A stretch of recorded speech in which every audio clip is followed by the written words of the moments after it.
Hi, everybody. We're live. I never know when we're starting because I can't see. What's going on?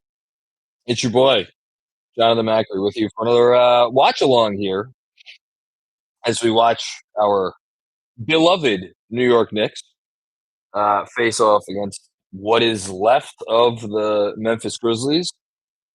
I mean, I feel like we go through this all the time in terms of like facing undermanned teams, but and I understand I sound exactly like one Tom Thibodeau when I say this, but these are all NBA players and they have enough to win.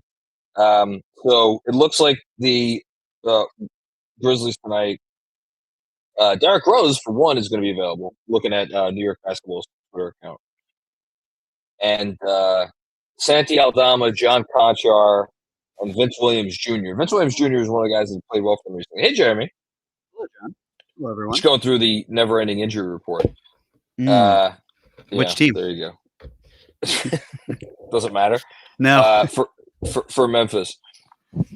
So yeah, and for anyone who may not have seen it, Memphis is starting Gilliard, Trey Jemison, who I'm not sure I've ever heard of before. Conchar we know, Williams Jr. we know, and Santi Aldama we know. So no Jaren Jackson Jr. He was doubtful. No Xavier Tillman, he was doubtful, and then there's a million of their regular guys who are out. So, yeah, don't screw around. Don't screw around. Hey, Mensa. Hey, fellas, how we doing? Hey, Mensa. Are you wearing a baby to the watch along? Absolutely wearing my 10-week-old baby to the watch along. Yep. Amazing. That's dedication. That truly is dedication. I'm trying to win my Dad of the Year award, so. Oh, you got that. You got that on lockdown. That's absolutely 100%. I am not winning Dad of the Year as I stuck both of my kids upstairs for the moment to watch The Floor is Lava on Netflix, which apparently is a program that kids like nowadays. Well, you got a lot more years in than I do, so I still got to earn my my best dad ever cup, and the tie and the pen. Still got to earn all of that. I've got a few of those things over the years, but that's the craziest thing I ever, not craziest, but like the most arduous thing I ever did while holding a baby was I got a smoker going. At when we were in the house on Long Island, I got a fire and a smoker going, and I think I was smoking some, like, I don't know what the hell I was smoking, brisket or something, while holding a baby, which is probably a poor idea. But yeah, that is not something my wife would be too happy with if I were smoking brisket with a baby on my chest. But hey, your baby survived, so good on you. Yes, I'll be honest. If I challenge you for the Baby of the Year award, Mensa, then I'm very concerned. So hopefully you guys can win that award, and I just don't. You mean the Dad of the Year award? Did I say Baby of the Year? You said Baby of the Year. Oh my God, that's maybe Mensa. You and your baby did a Freaky Friday switch, and we're actually talking to your son. Gabba gabba juice. There it is. Okay, yeah. You know what we should do, actually? It's been a very long week. Sorry. Mensa and I should start asking you questions about parenting, and your response to the question should just be, it's all parenting. It's all parenting. That's it. Yeah, I mean, I feel like holding a child next to a smoker, like at that point, anything kind of goes. Like that's the pinnacle. At that point, they're fine. Yeah, no, it's fine. That was a Tibbs reference. Oh, Andrew. I missed it again. Well, no, before Fred tweeted out before the game that the collective of beat reporters asked him 10 ways from Sunday about the OG Anunoby injury specifically, and he just kept deflecting the question in different ways until someone was trying to get him on the fact that, like, inflammation is a symptom of an injury as opposed to an injury itself. So, like, can he speak to the injury? And his answer was, again, it's all medical. That was his That was his response. So I appreciated that very much. Anyway, how are you guys feeling about tonight? I'm feeling great. The Memphis Grizzlies have nobody. They don't have anybody, so this should be an easy win, right? In theory. They're a feisty team. I Man. know. Every time I feel like every time I turn on their game, it's at least competitive. Like for a portion of the game, it's competitive. I feel, and I don't know. Maybe I'm overstating what they're capable of, but but at the same time, I also don't worry about this group coming out with the requisite fire and desire, because I think they'll do okay. Yeah. I see Jessica's comments in the chat. Yes, no easy wins. I said 1 and 2 of the 3 games. I didn't think this would be the loss, so I'm hopeful that this is the win. I'm hopeful that you still win the week, but if they lose this one, I'm very nervous. But I'm not at that point. We're in different shoes here. Yeah, no, that's fair. No, I think it's going to be a tough week. I think I'm already having doubts about my prediction of 2-1, and it has a little bit to do with the I don't know. I'm reading the comments, and Mensa went away for a second, but reading the comments or the non-comments on the OG Anunoby injury, which I think has to be at this point right up there with what they do at the trade deadline, kind of like the leading thing for people to wonder about with this team. I kind of read the constant deflections, and I came away feeling like we may not see OG Anunoby until after the All-Star break. Now that might be too much of an assumption on my part, but yeah, that's what I'm predicting. Or not predict. That's what I'm bracing for. That's what you're bracing for. Yeah. Okay. All right. On the tip. Here we go. Giddy up. All right. So, I'm not sure we need to talk much about early matchups because what does it matter with these teams? And I feel like as long as we have that guy, we'll be all right tonight at the end of the day, right? One would hope. One would hope.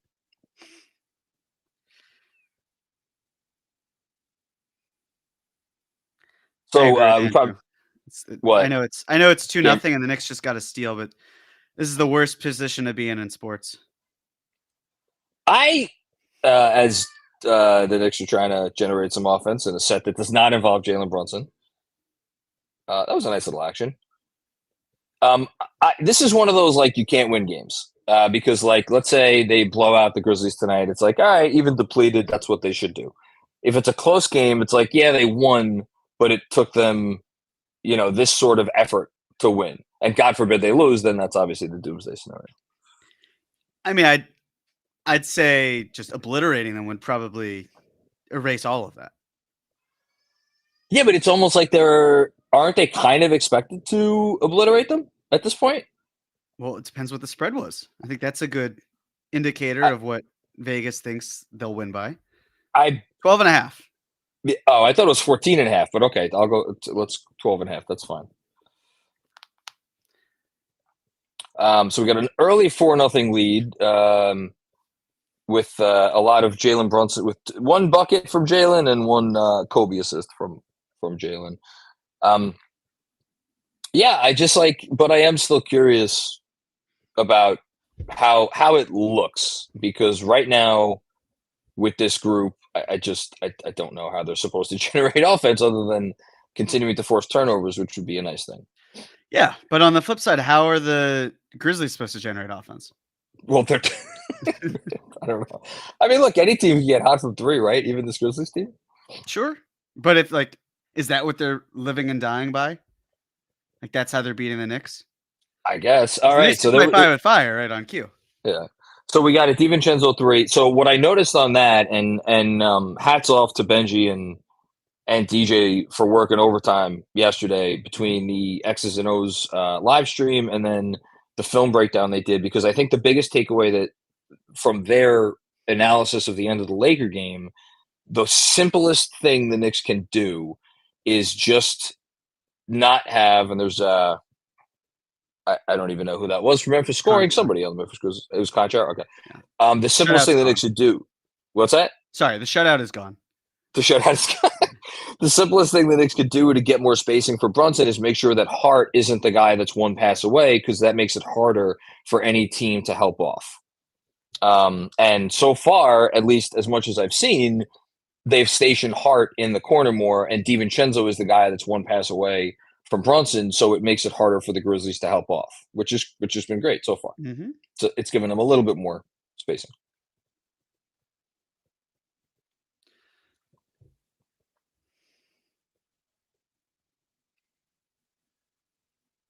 Hey, Yeah, I think that they're is doing all right so far. that is encouraging. Did you see DJ's tweet? We got an early 12-2 lead for the Knicks. Maybe I'm stressing out about nothing. Did you see? Yes, and thank you in the chat. Who is this? Aziz Parlay? I don't know if I'm pronouncing his name correct. Assez Parle de moi. I'm not going to try to say that. That's okay. I got you. When you grow up in Staten Island, you know your limits. Yeah. All right. Like French and Italian are that far off from each other? The only Italian I know is Paisan and Gabagool and Bafaculo. Anyway, his comment, Nemo's comment. There's no AD protecting the rim and contesting rebounds, and like we talked about, I think on our pod, Jeremy Davis was like the most disruptive. Was arguably the best Laker in the game, probably the best player in the game, even though he scored however many points he scored. But I don't know. I've since now lost my train of thought. But no, good start for the Knicks, obviously. Mensa, you good? Oh wait, no, he's went away. Now he's back. Okay. Okay, what's going on? And we should say, while we're waiting for Mensa to get fully on, happy anniversary. 25th anniversary. There they are. Jeez. Clyde Frazier, Mike Breen. I want to know how many television duos or radio duos, for that matter, have been together for a quarter of a century. Because I don't think it's many. Alex, no, I didn't see that. JB and Brunson and Hart apparently gave them jerseys before the game. That's really cool. How many suits Clyde has worn on the broadcast? That's a great question. I don't know. Gary, Ron, and Keith will probably make it to 25. At least I would hope. I would hope so too. Jeremy, will me and you make it 25 years? Is this team going to let us live that long? How long has it been? It's been, we started doing this in the 2018-19 season. It was then, right? Yeah. 7 seasons for you guys. 6 seasons so far for you guys. Okay. No, I thought it was 5. 19, 20, 21, 22, 23, and now it was 24. It was 2019. I thought. Pre or post RJ? Jeremy, we had pods together. Yes. Before the summer of 2019. That much I know. When Andrew and I were recording, yes. But then Andrew will know this. He's got the greatest memory alive. So he does. When I think I have a really great memory, Andrew just like is on another level. So when he comes back, we'll figure it out. My memory is shit, to be clear. So I could be wrong. However, my memory says, which again is worth nothing. My memory says we did pods together in the 2018-19 season. We did. I just don't know if it was Knicks Film School, but we definitely did. I could be wrong on this. We'll find out at some point. Nice offensive rebound for that guy. You're gonna hear me saying a lot of that guy. Yeah, I remember those days, Best Hellboy, debating if Russell Westbrook was the right fit for the Knicks. I think we both agreed on no. I hope we agreed on no. If we didn't, that's a bad Channing job, Frye came on the pod and was like, "Go get Russ," and I'm very happy nobody listened. Oh, that was like recent. Yeah. That's how long Russell Westbrook has been rumored to the Knicks. That's very true. Oh, is that my 3? There it is. First quarter cash, baby. I love it. Let's go. No, there's Nice, no man. sweating for you. None whatsoever. Now I can enjoy this game. That's awesome. Good for you, man. That's awesome. So for anybody who doesn't know, for betting and sweating, sponsored by our good friends at PrizePicks. Go to prizepicks.com/KFS, enter code KFS. Mensa took over 0.5 threes for Precious Achua as Jacob Gilliard hits a 3. So good job by you, Mensa. He was super due, and against these guys, he was going to hit one. His college, I mean, the team from where he went to college. So, yeah. Hold on. What is happening to my feed? As Jalen Brunson gets a bucket because he's and very ends up good. on the floor because he's very, very good at basketball. I liked when he said that he has bruises on his hips from when he was younger. Like, that's just how long he has been falling. I believe it. I believe it. But I don't. He's never going to change the way he plays. So, so Nick's been giving up some threes on these last few possessions. Oh, now I remember what I was going to say before. So yeah, DJ had a tweet yesterday or the day before about how Brunson's 3-point percentage or threes, he's in this little mini slump from 3, just so happens to coincide with Julius going out, which dovetails with a lot of what DJ has been all over for most of the season, which is that Julius's gravity. And I loved your tweet also, but it's like gravity. What is it? Gravity doesn't care about your feelings. Yeah, because XJ likes to say stats don't care about your feelings, so gravity does not care about your feelings. No, it doesn't. And they need Julius's gravity. So, but it was nice to see Brunson 3 go in this game. All right, the stockbroker's back. 1 block for Isaiah Hartenstein. What is it? The stockbroker? I call him the stockbroker because all he gets is stock, steals, and blocks. That's great. That's so good. It's wonderful. That's really good. And I'm hoping it sticks, but I got to keep using it. Hold on. Let's finish this possession out as Josh Hart. That's a really nice pass from Josh Hart. I'm glad we could create offense against this team. If we couldn't, we'd be in trouble. We'd be in trouble. This is very true. We're old, yes. Another 3 from the Memphis Grizzlies. So Memphis all of a sudden is within 6 because they're nailing everything from deep. I said this is how they generate offense. They just keep taking 3s.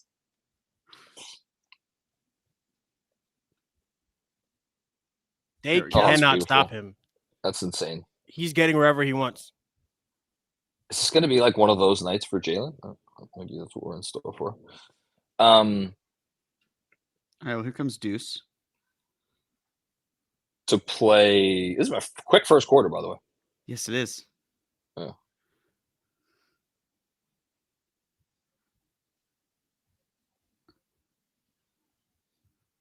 It's probably doing well on the board so far. How few fouls? What's that? There have been so few fouls. It's just the game just keeps going. Good pass. Great find. There we go. All right, the boys are out there having some fun. This is nice. We like this. I forget what I'm supposed to call you. What your proper nickname is? Nemo. I'll remember it. Finding Nemo. Nemo says he hopes that JB plays less than 30 minutes. Is that realistic? Less than 30? No, I don't think that's realistic. I think 32, 33, something like that. I think that's realistic. Ooh, what a find. There we go. Okay. So the Knicks, is that an N1 too? No, I think it was just a timeout. Oh, okay. So either way, some really nice passing. I mean, the offense looks as one would hope it looks against this Memphis Grizzlies team. Knicks go up 25-13. Perfectly fine start considering the Grizzlies have been fairly hot from 3 in this game so far. I think they've been hot from 3. Yeah, 3 of 7. For this group, I think that counts as hot. I want to ask both of you guys during the first time out here,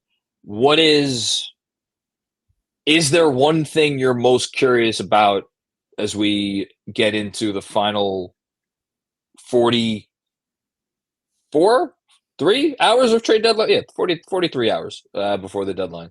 Mensa, I'll go to you first. I want to know how real their interest in Jordan Clarkson is because apparently he would like to be a New York Knick. That's a good one. I'm pretty sure a bunch of guys want to be a New York Knick right now, but Jordan Clarkson specifically because his salary dipped to that $14-15 million range, which isn't really as usable in the quote unquote star trade as a guy like Brogdon would be, who's apparently off the table. So it looks like the Knicks, it's increasingly likely to me that the Knicks are going to have to make a choice that doesn't have the summer in mind as a priority. So you might have to get a Clarkson at 14-15. You might have to get a Burks. You might have to go for an Olynyk if you're looking to make the roster better now. So that's what I'm interested in seeing. That's a great call. I actually was wondering myself earlier today if it's a false premise because the price will not be the same. But if the price was the same on Brown and Clarkson, which of the two would the Knicks opt for? I'm like really torn, and I don't really know the right answer. I don't know if either of you guys wants to opine on that, and then Jeremy, something you're thinking about. I mean, it's exactly what Benson said. To be honest, that's the thing that's been going through my mind. I don't think they're going to lose sight of this summer. I think they're going to view the end game as more important than anything that happens this season. My concern with someone like Clarkson is he the middle innings reliever that has been bandied about, but also is there a way to get that player who can also perform in the playoffs? Because we know Bruce Brown can play in the playoffs. We know he's not going to get played off the floor in the same way that he wasn't in the playoffs last year. And with Clarkson, like how much time do we think he's really going to get in a playoff series? With Jalen Brunson playing up so much, they're not going to play well together. I feel as though they're going to look at the CAA player who checks off all of the boxes except for the ones that are the shooting and hope for the best. I mean, they didn't force the issue with lack of spacing with RJ until they needed to make the trade in December.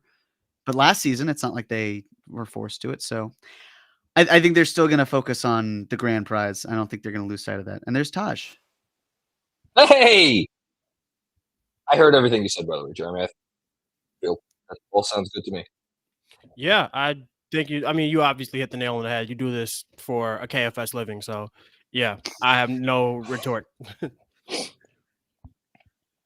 But I do think it'll be interesting if they go with Clarkson, if they also were to add a player who's earning more money next year. Oh, please.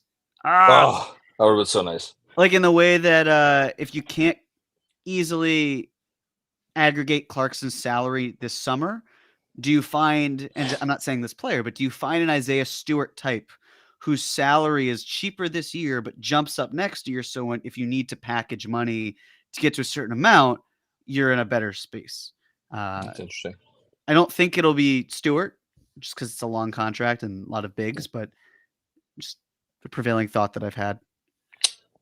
I don't sleep well during deadline week, so I'm excited for it to be over. I hear that.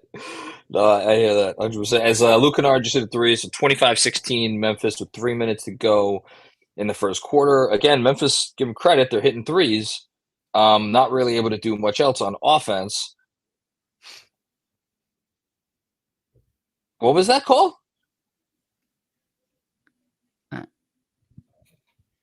Is that a moving screen?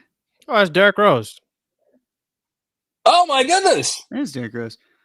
There is something poetic about what we're seeing on the court right now, which is obviously Derrick Rose and Taj Gibson out there at the same time. On Clyde and Mike Appreciation Night. On Clyde and Mike Appreciation Night. That's a great call. Yeah. If we were to do a top 25 Knicks list for the past 25 years,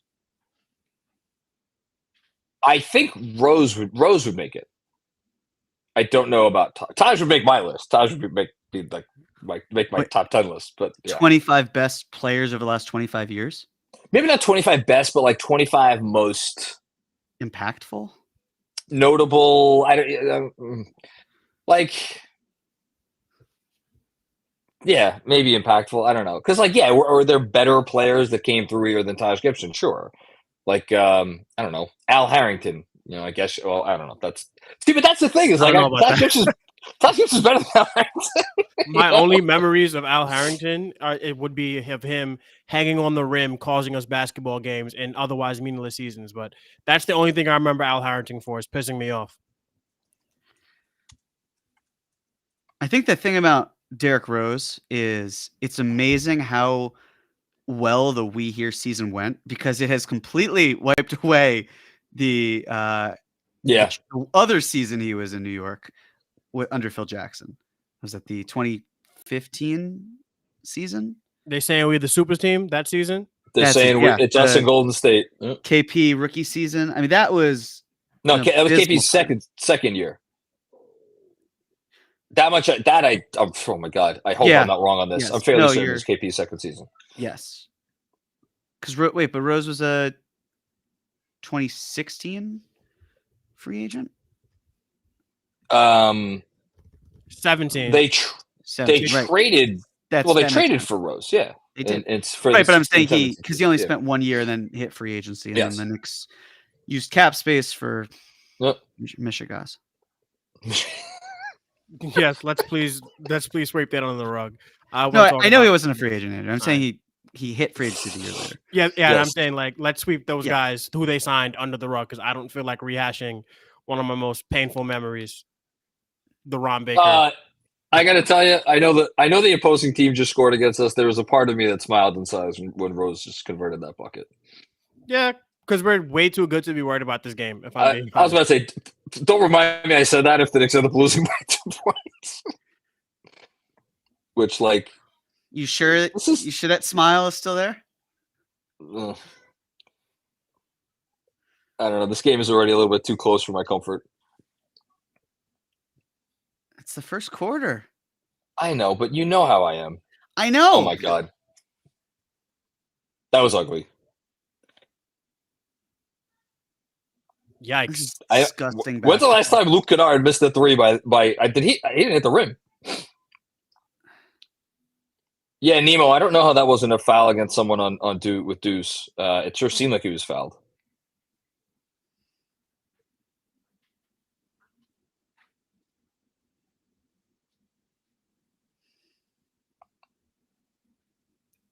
Oh, that was a beautiful move by DiVincenzo. See, I love those moments from him, and they're, like, super encouraging for me to, like, when I'm theorizing about a possible eventual Knick team where even after, like, the trade, whatever the trade is, like, maybe he could still be the starting shooting guard. And I'm so high on him. I mean, I think the only reason he wouldn't be is if you have OG still at the 3. Oh, wow. What was that? Powerful move, whatever it was. What's the call?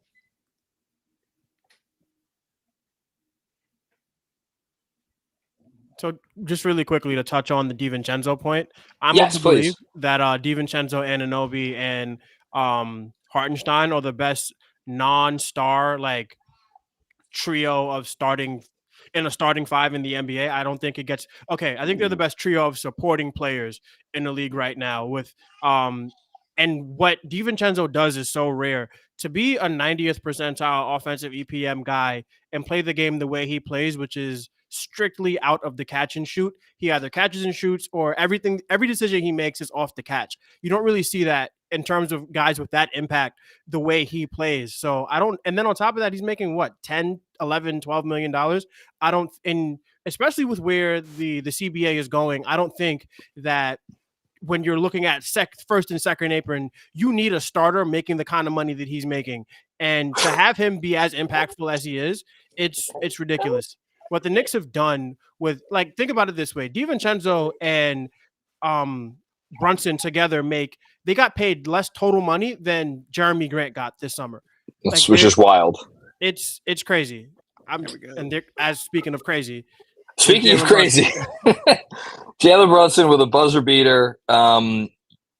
You would maybe not have thought this would be a first quarter where Jalen Brunson needed to score 17 points. but score 17 points he did on 10 shots. How you doing? The Knicks end this quarter up 33-24 as both teams shoot 50% from three. The difference is the Knicks only took 6 threes.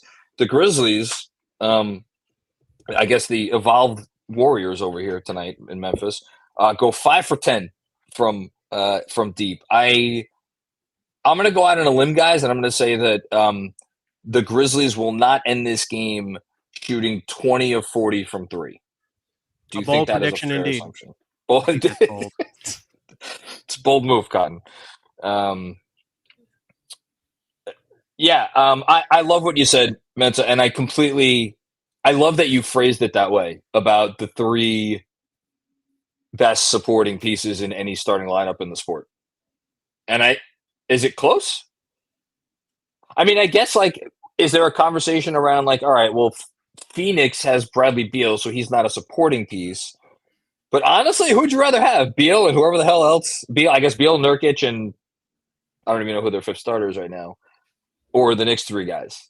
It's at least a conversation, right? Yeah. I think it's between the Knicks supporting 3 and the Denver Nuggets supporting 3 with Well, that's a good call. Gordon, Caldwell Pope, and Porter Jr. But even Porter Jr. is really, I mean, he's become a supporting piece, but that guy signed a max contract. So I think the Knicks have the best 3, and I don't really want to ruin that. I really love I love those guys. I really do. Anunoby, DiVincenzo, and Hartenstein. They have such additive skills, and you really it depends on what you're going to have to pay Hartenstein this summer. But between all 3 of those guys, if you can get them making $70 million between the 3, because we know Anunoby's going to get a really big contract, that's very valuable. But I wonder in regards to Anunoby, Jeremy, have you thought about whether the OG extension will be ascending, descending, or flat? It'll be ascending no matter what. Yeah, they're not gonna have it descend or be flat. It's really just more, is he going to opt in and extend, which I still am of the mindset they will get, especially if they sell him on, hey, if you cooperate with us, there's some flexibility for us to make this team better, and I think he'll buy into that. But more on that at a later date. In terms, I'm in agreement as well with the best core guys, and 100% agree with Mensa. If you're making a max salary, you can't be a rotation piece. It's just not feasible. It doesn't. You're above that optics wise. Yeah, you have to be. Nice early. So we are seeing our first non-Brunson minutes of the game here at the top of the second quarter. Again with the Knicks up 9 on the very hot Memphis Grizzlies, hot from outside at least. First non-Brunson possession. Knicks generate a good look. Malachi Flynn dribble penetration finds DiVincenzo open in the corner. Just missed it, but that was a good shot. Oh, nice rim protection from Taj. Mm-hmm. What we got here? I like the DiVincenzo creation stuff because it's probably going to be really valuable in the playoffs. As Deuce gets to the basket.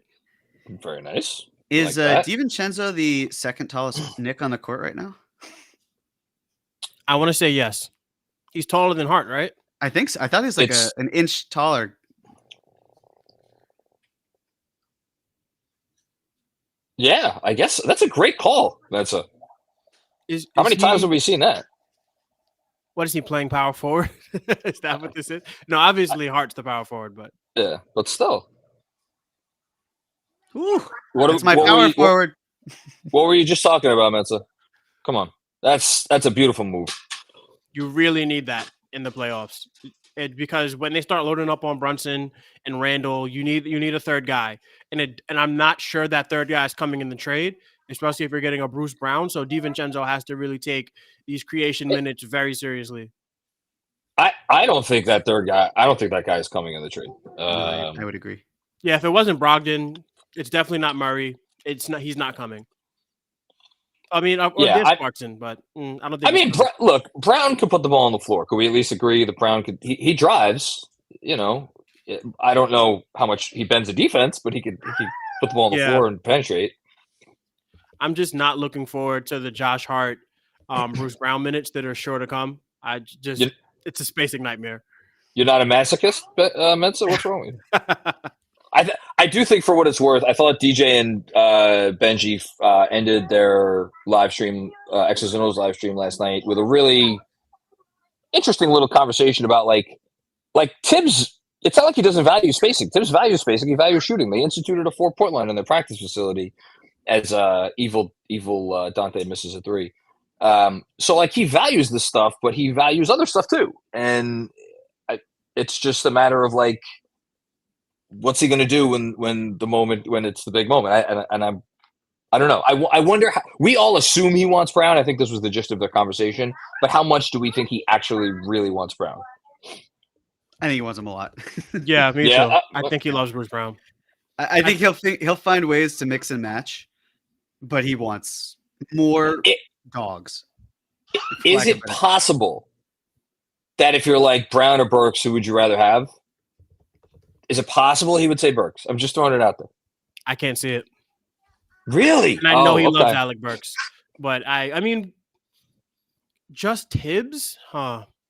I think Brown just want to chip, man, and Brown does all the Tibbsy things. Like he'll play 36 minutes and get 9 rebounds. Like that's a Tibbs kind of guy. But that's winning.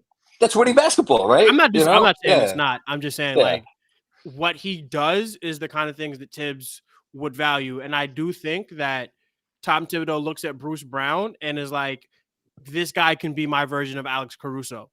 Because that's a great call. He can shoot the corner. I mean, he's not a great corner 3-point shooter. I think he's shooting like 38% from the corners. But the defense, and I kind of take for a grain of salt what he's doing defensively this year between Indiana and Toronto, because Anunoby was like 78th percentile defense with the Raptors, and you gave him 3 minutes in a New York Knicks jersey, and you knew that was not a 78th percentile defender. So maybe there's more meat on the bone for him this season. Maybe he'll play better. And Bruce Brown was really good for the Nuggets, so I could see him giving us better basketball the same way Josh Hart, who just hit a 3, gave us better basketball than the Portland Trailblazers last year. He could give us the same boost. Also, I think we're even to that point underselling how good Bruce Brown has been offensively this year. Like Cleaning the Glass has him in the 99th percentile on the offensive front. It's the defense that has trailed off. And I just feel like when you look at this Knicks team, we're always talking about, all right, if they get a really great offensive player, the defensive infrastructure is there to protect that player. I think there's more to Brown than being in the 13th percentile for points per possession on defense with his on-off. So it just feels like there's room to grow. And even if you're sacrificing offense there, his offense is so good that it's come down a bit. It's the open shots that's the trouble. So it just checks off so many boxes. It's not the flashiest option, but he makes the most sense to me.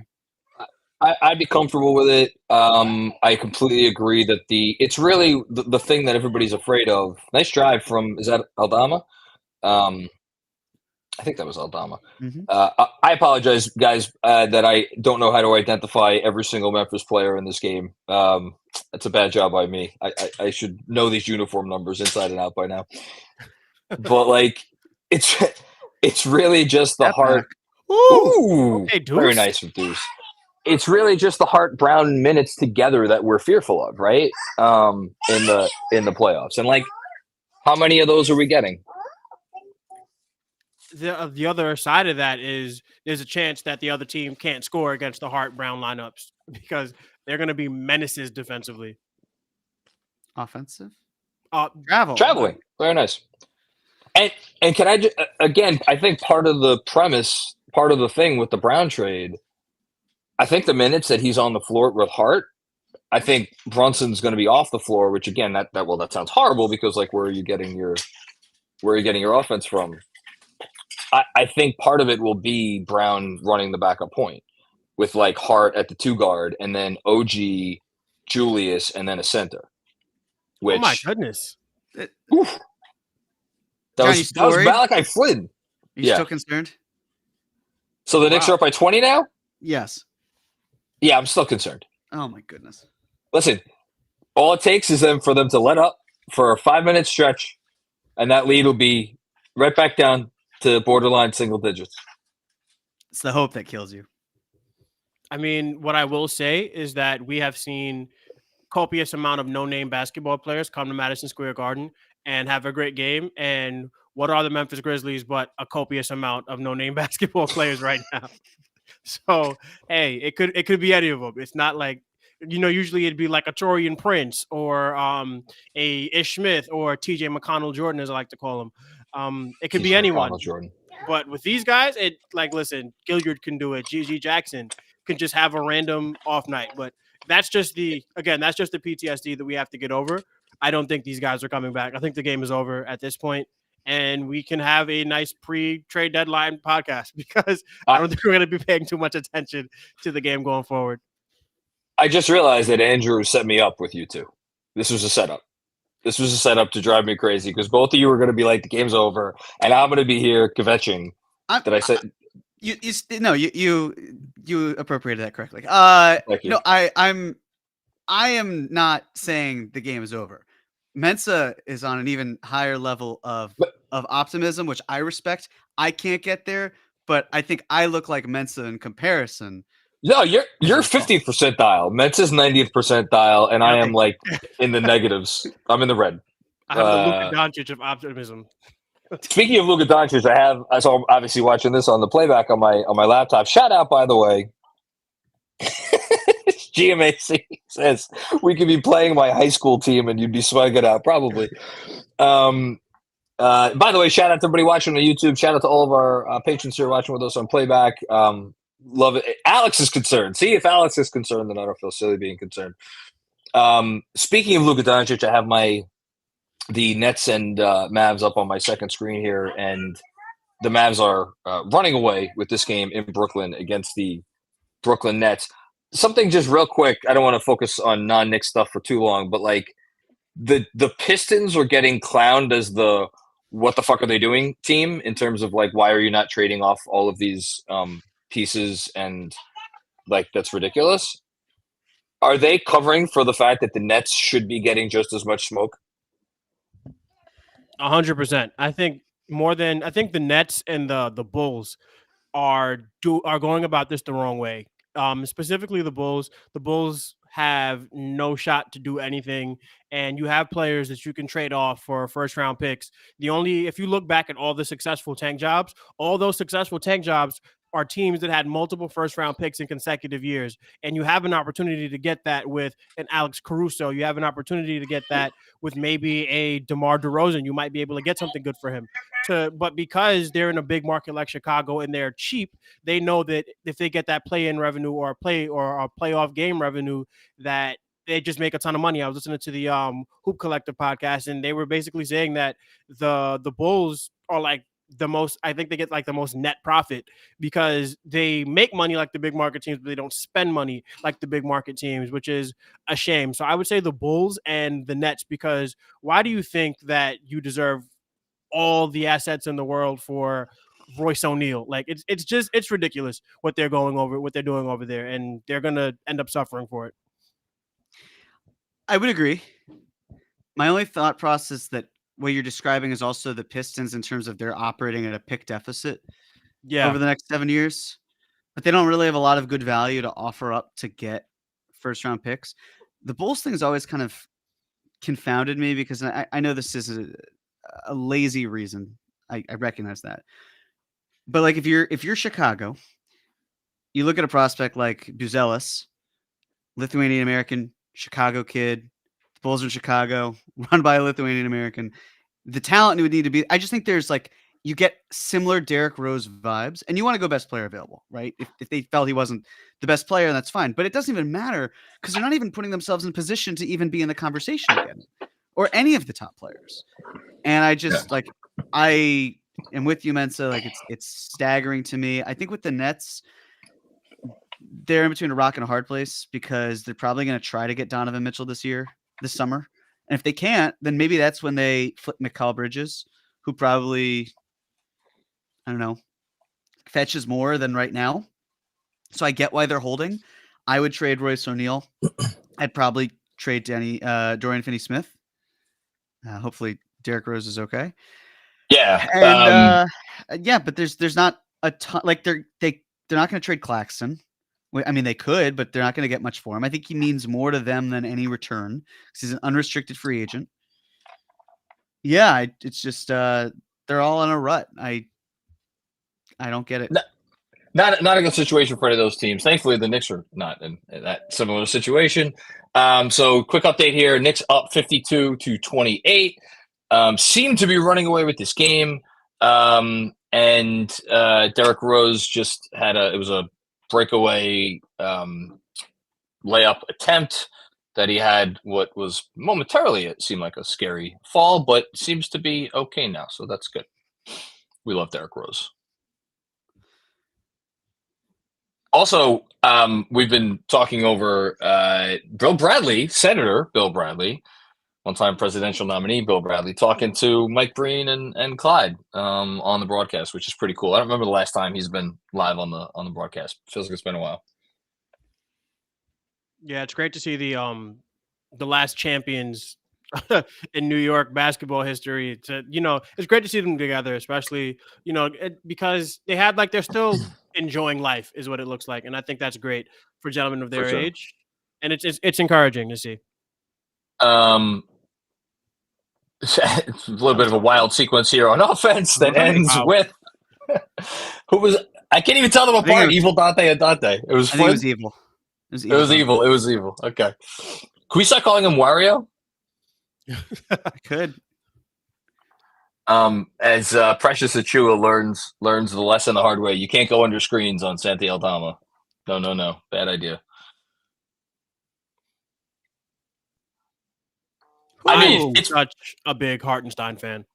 I love this guy.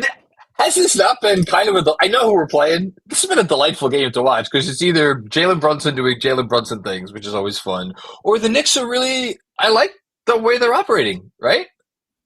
Yeah, I love it. Because the thing is, you get to really see the beauty of a Tibbs system because the other team can't stop it. So you just get to enjoy the coaching at this point. Because I love the way they're moving the ball. I love Isaiah Hartenstein getting an N1 on a drop step. It's just beautiful stuff all around. I think Evil Dante.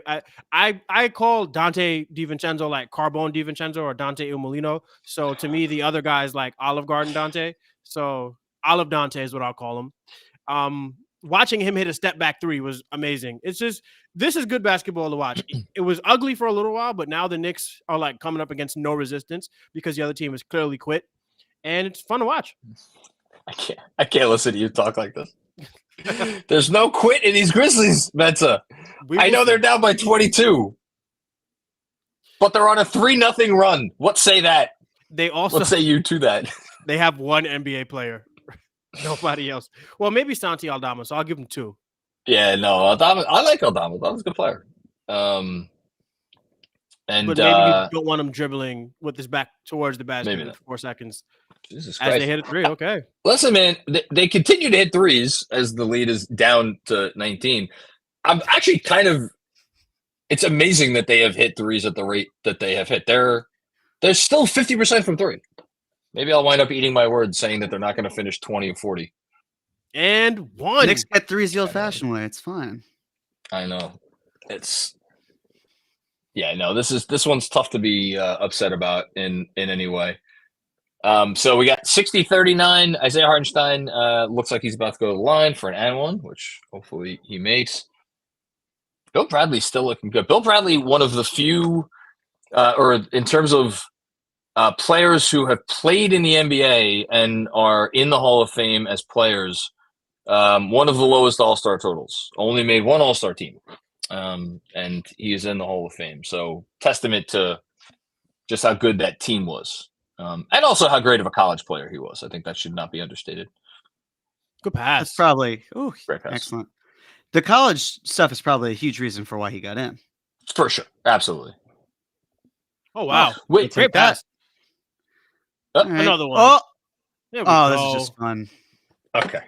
Now we're having some fun. I've relaxed a little bit. I've gone from my nerves have gone down one notch. I don't know what they went down from what to what, but they've gone down a notch. None of the Knicks starters are shooting less than 50%, and that is with Josh Hart going 1 for 2 from the field. Everybody is 5 for 6, 4 for 5, 7 for 11, 5 for 5. As my baby is babying. I love it. I don't want to disparage the legend, but have we gotten a Clyde plus minus check in? You know the Knicks are playing well because everybody on the team is a plus minus plus, right? Listen, it's a good indicator. If everybody on the team is a plus, you're probably playing pretty well. Well, I think at this point, the thing to look at for this game from here on in is you know what? Maybe Jalen Brunson won't have to play 30 minutes in this game. That has to be the hope. As the Knicks are up 26 here in the second quarter. Quick stats check in. Jalen Brunson still with 17 points, up to 4 assists. Hardenstein in double digits. Achua in double digits. DiVincenzo knocking on the door of double digits. He has 9 points in 16 minutes. And every Knick has scored, including Taj Gibson. So that's nice to see. But only 8 Knicks have seen the floor. Jeremy, question for you. Yes, sir. Will we see a 9th Knick get on the court? I'm going to ask the question a different way. At what point in the game will a 9th Knick see the court? I'm going to say with 4 minutes to go. 4 minutes to go. We're going to record this, and there's going to be a winner to this question. All right. What do you think? Is that your final answer? If the rule is just the closest, not closest without going over, it's just closest. You're sticking with 4 minutes. What's the score again? It's 26-point game, 65-39. Yeah, I'll stick with 4. Okay. I'm not going to be a dick and go with like 4 minutes and 1 second because I don't roll like that. This isn't The Price is Right, where if you go last, you're at an advantage. I will go with. Oh, wait, time out. Before you go, let me think this through. Oh, now he's waffling. Hold on. The last game that the Knicks obliterated the competition, the Jazz. What happened? I genuinely don't remember. I swear to you, I don't remember when the first person got in. Well, okay. You start pontificating. I'm gonna look this up. I actually think 4 minutes is really smart. 4 minutes left in the fourth quarter? Yes, 4 minutes left in the fourth quarter. I think we're getting garbage time from the beginning of the fourth quarter. That's what I'm starting to think. Yeah, that's where I'm at. Yeah, but here's the thing: you would think that is Fournier getting into this game? That's really what we're talking about here, guys. Because is he going to put Archie out there with McBride and Flynn? Why wouldn't Jacob Toppin get in the game? Is he not active? So he is active. So that would be the guy. Got the dunk contest announcement today. So maybe. So Arcidiacono, Flynn, and Gibson all checked into the Jazz game. They had 0 minutes, which means they got under a minute. All right, I'm gonna do a spicy take, and I'm gonna go. Inspired by Mensa, I'm gonna go 6 minutes. 6 minutes left on the fourth quarter. Oh, you know what was the last big one? Was the Nuggets game. And that was Grimes was healthy. Arcidiacono only got 5 minutes. It's Flynn got 4 minutes. Animal. Right, I know, but I'm gonna stick with 4. You're gonna stick with 4, Mensa. Do you have an answer? The beginning of the fourth quarter, we will see garbage time. I think this game is over. You think that the 9th player in this rotation, whoever the 9th player is, there will be a 9th player that will get into this game at the start of the fourth quarter. That is your prediction. Absolutely. We are up 28 points right now. It's just we might be up 40 going into the fourth. I mean, your lips to God's ears, but I do think to Dirty Dancer's point that Arcidiacono is going to start to turn into a scorer. He's got to get his bucket. It's embarrassing at a certain point. And Knicks Muse went at him. Yes, it's like there's a pride element here. You can't just count 3 in the key for what you got. You got to actually score points too. John, are you aware what we're talking about? I missed what you said. No, say that again. So, Arcidiacono, I think, has like the NBA record. Oh yeah, I saw that. Yeah, most active games played without a bucket. Sure. So he has to get a basket today. Has to. If he doesn't, then it's not happening. Here's my thinking with the score. So it's a 23-point game. Very safe lead. To John's point, if the Grizzlies go on, let's call it an 8-0 run, Tibbs is going to get nervous. I think it just takes a little bit of movement for him to feel super concerned. By the way, Deuce McBride just got an offensive rebound, got it back out to Brunson, and then was rewarded with a 3-point opportunity. Absolutely beautiful basketball. Can I just read Ben Kim-Gervie's comment in the chat, because it's a great one, and I certainly did not hear this, so other people may have missed it as well. Bill Bradley, when asked by Clyde what he thinks of the team, the current Knicks team, said, in January, they started to look like the Knicks, like when we were the Knicks. And yeah. Holy shit. Damn. That's a big one, but honestly, January, they started playing the beautiful game in January. Like before then, it was a lot of, to me, it looked like a different offense altogether with Anunoby here, because he was just getting away from RJ Barrett style, like the downhill isolation style for this team. It just opened up more usage for Brunson and Randall, and because they had more freedom, nobody felt like they needed to hold on to the ball. So like just watching Julius Randle as Hartenstein threw the shit out of a basket. Just watching them play, like that one pass from Julius Randle where he's on the fast break and throws the no looker. Like I'll probably remember that like for the rest of my life, because to me that was the first time I felt like, oh my God, this Knicks team is playing beautiful basketball on both ends of the court.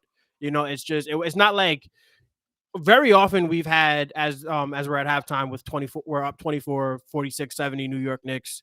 This game is over, guys. But going back to what I'm saying here, just we would have Jalen Brunson have excellent offensive games. Emmanuel Quickley would have excellent offensive games. Julius Randle, RJ Barrett, but it never felt like everybody was on fire at once. And I feel like we got those moments a couple times in the month of January. So for Bill Bradley to say that is just confirmation and maybe the highest of praise, because that Knicks team played some of the greatest basketball you'll ever see.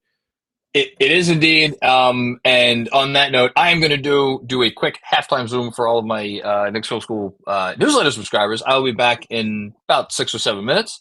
I will leave you guys to it. And when I come back, if you guys want to take a quick break, then let's you can do that. All right. We're at halftime here. Yeah, this is. How are you feeling about this game? Because this game to me is over. They cannot keep up with us. I'm not exactly nervous. I mean, am I ready to say it's a W? No, but that's just because I feel like if I speak it into existence, it'll be a jinx. But I feel like it's pretty much there. That's as close as I can get to not feeling like I'm going to mess this up. I cannot see any way a roster like the Grizzlies overcomes a 24-point lead when the team they're playing has Jalen Brunson. I just can't see it happening. I think this game is over. I'm not worried about it. Have you considered an Angels in the outfield like experience happening in MSG? So what, like Tony Allen and Zach Randolph and Marc Gasol would descend into their bodies and carry them, is what you're saying. Grizzlies on the hardwood, just evoking the spirit of the Grizzly to just maul the Knicks to death. I have not considered that, but there you go. I mean, hey, if it happens, it happens. I think the days of the Knicks being embarrassed ended last year when Luka Doncic had that 60-point triple-double. I haven't felt embarrassed that way ever since. It's happening to everybody else right now, like the Atlanta Hawks of the new Knicks, where everybody's going and having career highs against them and just beating the shit out of them and scoring 140 points. The Knicks are holding it down, and I'm very proud of them. So I'm not like that fear, that PTSD is honestly, it's going to take a lot for that to be brought back up. And maybe in the playoffs I'll have it, but as of right now, I really trust this Knicks regular season team. I'm just looking at the worst Knicks losses that were faced. And obviously so many of them came before the Knicks acquired OG. But even before then, like, I don't know how many losses I could look and just be like, that was a pathetic display. Like they lost some of the worst losses that we're looking at here. I mean, they lost the Celtics at home. Understandable, great team. And it was only by 4. Second night of a back-to-back in New Orleans, both games on the road. Okay. Losing at home, Cleveland, second night of a back-to-back. losing by 5 to the Bucks in Milwaukee, losing by 16 in Boston to, again, the best team in the NBA, losing by 17 to the best team in the West in the Timberwolves, losing by 3 to the Suns, but again, they kept it close. The 24-point loss, which was, I believe, in Milwaukee, that was the in-season tournament loss, right? Yeah, that was particularly brutal in the second half. Losing by 10 to Boston in Boston, again, understandable. The Jazz loss, I think, was the most frustrating for me this season so far. That was a meltdown. Yeah, it really was. The Clippers one was brutal as well, but the Clippers were on such a hot streak that I couldn't find fault with it. I mean, they've lost like 8 games in 3 months or something like that. They're unbelievably hot. That's a great question. So let's see. Since December 1st, they've lost 1, 2, 3, 4, 5, 6, 7, 8, 9, 10, 11 games. The Clippers? The Knicks. Oh, I'm sorry. You meant the Clippers. No, Clippers have been. I mean, they're, I think, the 15th team in NBA history to go 6-1 or better on at least 7 game coastal road. Yeah, like they are ridiculous. So any loss to the Clippers is not, and this is like pre-OG Knicks that lost to the Clippers. So that loss is very understandable. They are my finals pick right now. Easy. I know it all depends on health, but to have Kawhi, PG, and James Harden all playing like top 20 players at worst, that's like, I don't know how you beat that. Even if you have Jokic in the playoffs. I think all 3 of those guys are top 15 in EPM. Like that's good luck. It's exactly. It's around there. I know that I don't have to scroll to see Jalen's name anymore, which is great. Yeah. And if you sort it by wins added, Jalen Brunson is like top 7 or top 8. Mm-hmm. So James Harden, let's see, where is he at? If we're sorting just by EPM, I scrolled too far. He's higher up, I believe. James Harden is 14th. Paul George is 11th. Kawhi Leonard is 7th. Good luck. Player. I mean, yeah, there's. And I was talking about this with some friends where I know we're putting the cart before the horse with the Clippers. There's a whole season left, and they've certainly had their injury misfortunes. But it's amazing how many narratives change if the Clippers win a title. Like we're rewriting so many stories. All of the talk of James Harden not being able to be the guy, Russell Westbrook not being a winning player, Paul George, pandemic P. Like you go down the line, Kawhi now has won another championship with another team. It's fascinating to me how a title would just change all of their trajectories.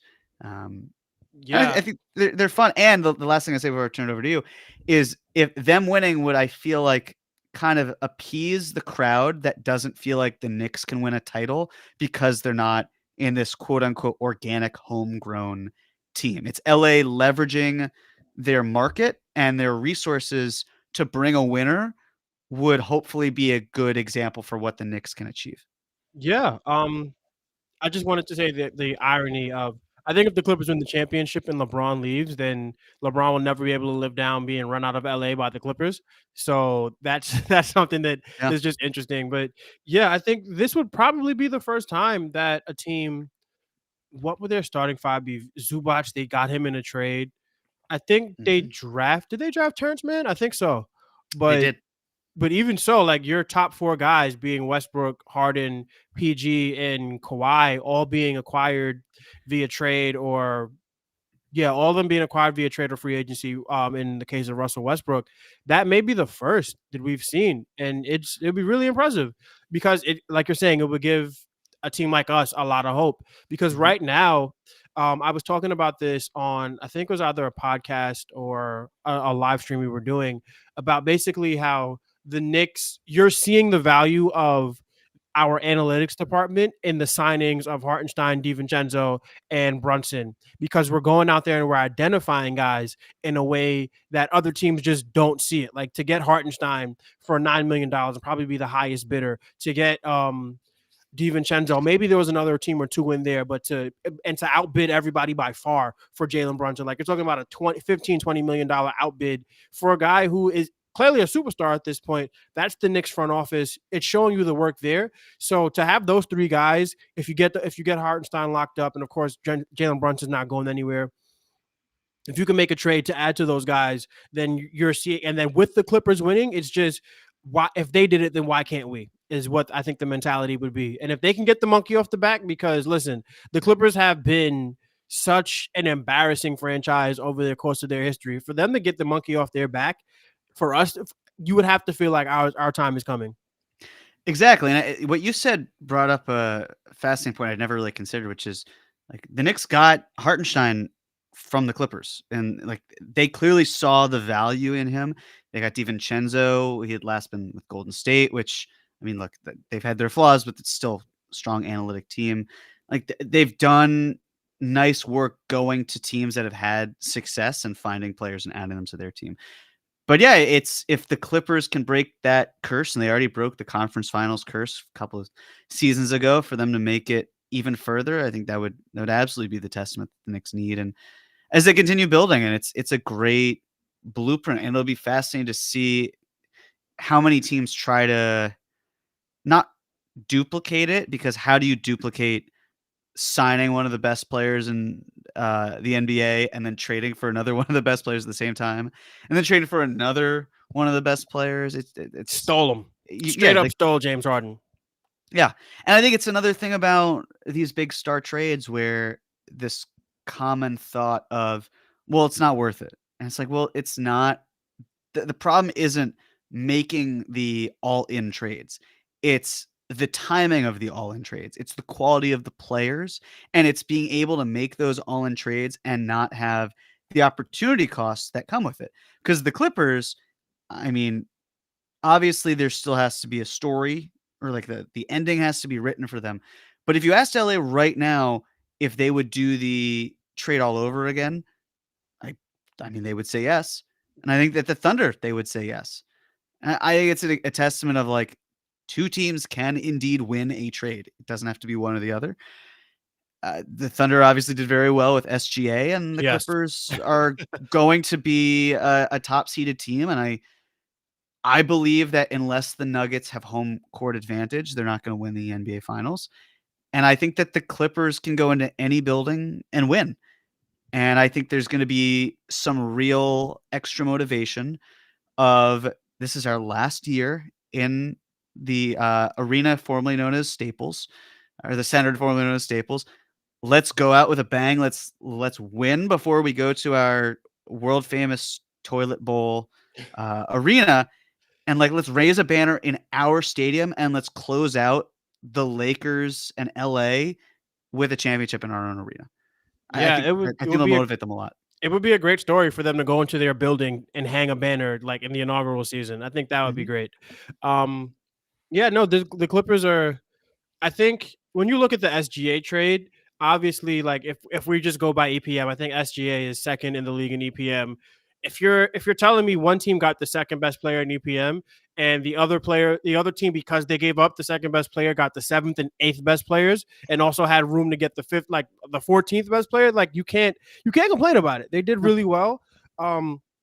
Both teams won the trade, and I think that's actually a really good segue to the Knicks trade with Anunoby and versus Quickly and Barrett. It's looking like, I mean, honestly, I know like DJ Zulo, he has his doubts about Quickly. I think Quickly's going to be fine.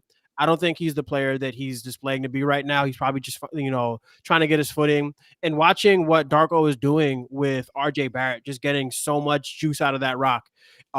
It looks like and then obviously with Anunoby, we could be looking up if he comes back healthy. We could be looking up at the end of the season, and the Knicks between Hartenstein and Anunoby have 2 of the top 7 guys maybe in defensive EPM. Like, that's a win and a half. And then on top of that, just look at what the Knicks have done in the month of January since acquiring him.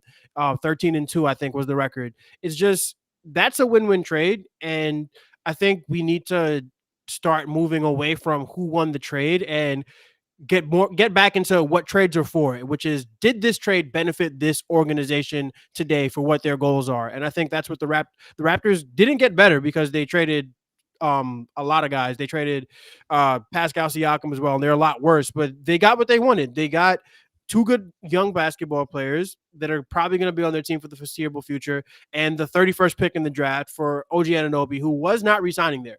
And the Knicks got maybe the best defensive wing in basketball outside of Kawhi Leonard. 100%. So Andrew's telling us that we have 2 super chat contributions. So thank you to those on YouTube who are doing it. The first is Abdoulaye Diallo. Thank you for that super chat contribution. Abdoulaye mentioned the basketball gods giveth and taketh away, a schedule loss followed by a schedule win. Is that it feels accurate to you as well, Yeah, right? definitely. I'll sign up for it all day, man. Give me these Grizzlies for the next.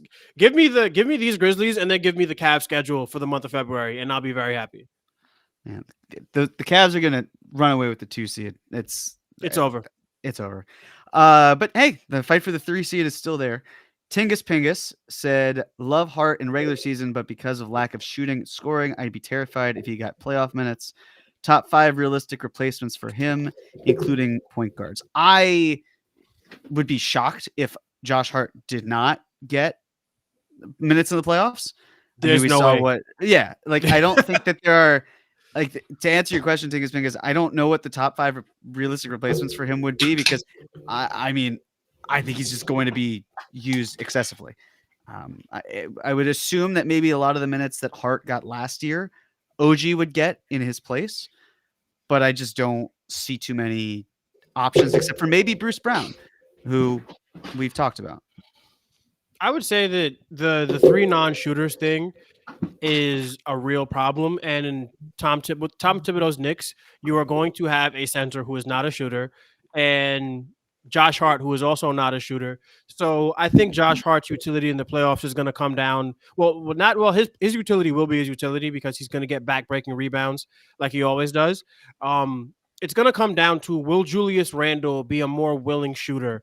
Because if Julius Randle is shooting the 3 and you're playing him, say you're playing Hart, Randle, Hartenstein, DiVincenzo, and Brunson, and 3 out of those 5 guys are shooting the ball and they're shooting it at a decent enough clip, then you're going to really see the value in Josh Hart again. So Josh Hart is kind of like a controlled variable is what I would say. Well, and like everybody else around him would be like the independent. I may have that backwards, but if you have shooters around Josh Hart, you're going to love him. If you don't have shooters around Josh Hart, you're probably not going to love him. And I think that's just the dichotomy of the guy. So he is if you have shooters around Josh Hart, you are going to love him? I believe so. So then he is the dependent variable because he depends on whether you're going to have. There you go. Spoken like a true chemistry teacher. Okay, we're back here in the second half. The Knicks start the half up 70-46 in a game that the only question, hopefully, is how many minutes the rotation Knicks are going to wind up playing in this game. Good halftime stuff, guys. So Andrew told me you guys haven't talked about the SGA PG trade. I like it. Yeah, we rehashed it and kind of spoke about what a championship victory for the Clippers would look like for the New York Knicks and our hopes to win a championship because of the way they built their team. I like it.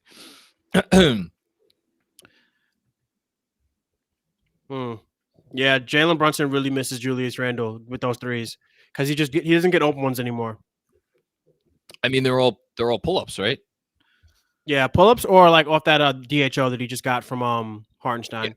Yeah, which is like not the level of space that he was getting some of those. Yeah, he had his own area code for a little while. All right, shout out to Busy, Dirty Dancer, Best Hellboy. We got a lot of friendly folks here watching along with us on Patreon. Shout out to everybody watching along with us on YouTube as well. Interesting, DiVincenzo didn't shoot it there.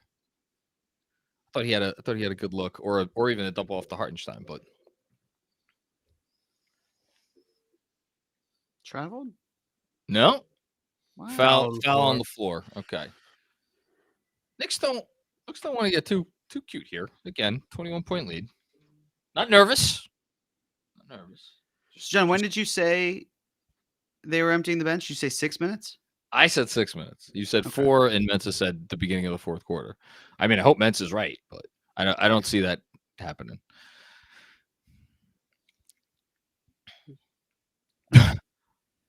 Wow, that was a What? good save. What? No idea that I happened. just assumed it went out of. I thought they hit off Taylor Jenkins' foot. Great. They got another possession. Yeah, this is gonna end in an annoying fashion. Okay. There we go. They Karma. tried it. Right. Try. Eventually, you'll get it right. This is not a good team. What is the likelihood of you passing it to nobody twice in the same possession? That is very rare. I may have to clip that. That's not what you want if you're Memphis.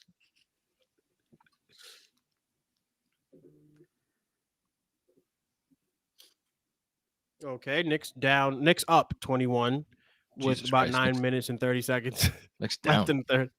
The Knicks haven't been down since last basketball game is what it feels like. Here we go. By the way, Memphis finally doubling Jalen Brunson. I don't. Did they start doing that at the end of the second quarter? They may have, and I just didn't notice. Oh, Dude, nice. mm. Damn.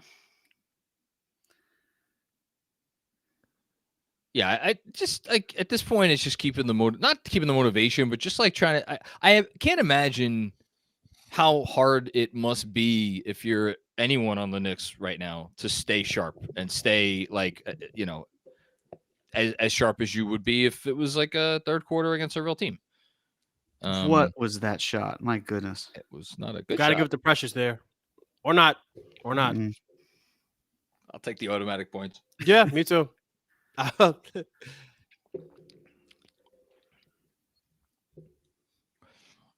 think Kennard's getting traded for whatever it's worth. What's is last year of his deal? There's a team option next year, and as he sinks the three, and the way that the Grizzlies' salary situation is, I feel like they would decline it. They would decline it, Yeah. so you might as well trade might as him for expiring salary. And something. I guess the question is, where is the playoff team? Well, it could be one of two things. It could be a playoff team that has this open rotation spot, or I guess theoretically, it could be a team that's looking ahead to next year. Yeah, I mean, it could be a third team. Like, again, just spitballing here, purely an example. Knicks and the Raptors are talking. Maybe the Raptors don't want Fournier, but they're looking to next year. And then they are more interested in being a Luke Kennard team than a, hey, we're just dumping Fournier's cap space or salary and generating some sort of money. I don't necessarily know if that would be the deal, but like that sort of thinking if another team wanted in. But at the end of the day, I think Kennard probably just goes to a team that needs the help and needs it this year. Yeah, I mean, he's such a good shooter. It's just weird that he seems to fall out of whatever rotation he's on. It's defense a lot of the times. And injury. Yeah, no, for sure. Years But God, remember when he signed that guy? Was it 4 for 64 or 4 for 48? I forget what it was. It was a lot of money at the time. Yeah, 4 for 64, I think. Yeah, that sounds right. I was a Kennard guy when he was in college, so and he's been a great shooter. Just the defense, he hasn't been able to stay on the court. So the 2020-21 season, he was in the first percentile in defensive EPM. Yikes. Is that bad? But one is not good. This year, 50th. Last year, 23rd. The year before that, 62nd. So it's better. The efficiency is absolutely there. He's going to get something. He'll get a couple second-round picks and maybe expiring. Oh, and what would be expiring money? Man, who is that for Memphis doing real work on the glass? Is that Jemison or Vince Williams Jr.? That's Vince Williams Jr. That is Vince Williams Jr. Okay. The Nets are getting killed. That's awesome. I've switched games that are the game that's on my second screen. I have Indiana Houston because I am still very much in actively rooting against the Pacers mode. I want the Pacers to go away and not be heard from again. I have a feeling I'm not gonna get my wish. Yeah, I want to play them in the first round. I just want to send them Jesus. home. I hate them. Well, I hate them to so much. I want but- to sweep them. I want to make them cry. And they're stupid fans, except for Caitlin. She's awesome. But everybody else, screw you guys. I want what I want is I want to beat them in 4 games, and I want Game 4 to be on TNT, and I want Reggie Miller to call it and watch his team get swept by the New York Knicks. That is what I want in life. I hate them so much, and I hate Tyrese Halliburton. He dresses like a mix between Life Jennings and Inspector Gadget, and I think it's terrible. I want him to go home and just be miserable because, and then the whole Halliburton thing with like the can you call back everybody who was drafted after you, like before you. I'm like, bro, you went in the lottery. Relax. It's not that the list isn't that long. You're not Draymond Green here having to call off 30 plus names. I think they're just the manufactured story of Halliburton and like his questionable style, to say the least. Everything about him just irritates me. And then it doesn't help that he has maybe the most punchable face this side of the Eastern Conference. So he's not my guy. And I want to send the Pacers home. Meza, he also engineered himself to fall to the Kings and then cried about how many players were taken ahead of him.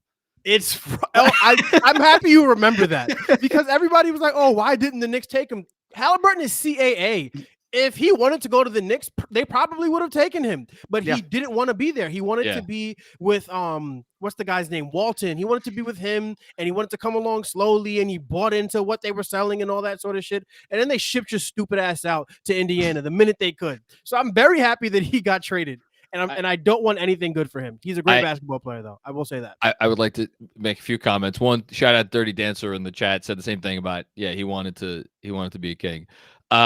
I don't have a huge issue with Indiana's fans. My fan loathing is centered on the Miami Heat because they're all guys. They don't fraudulent. Show up to games. Yeah, they don't show up to games. And they're all fraudulent, and they deserve nothing good in life. Tyrese Halliburton is my least favorite player in the NBA currently, but that is also a lot out of respect for his game because I don't think someone could be your least favorite player without that player being good. Is that Is it possible to truly hate someone if they suck? I guess you could. Like whatever the opposite of a deep reverence was, that's what I had for Paul Pierce. It was like the anti-reverence. I hated Paul Pierce's guts, like with all my heart and all my soul. Yeah. And he's a Hall of Famer. So there you go.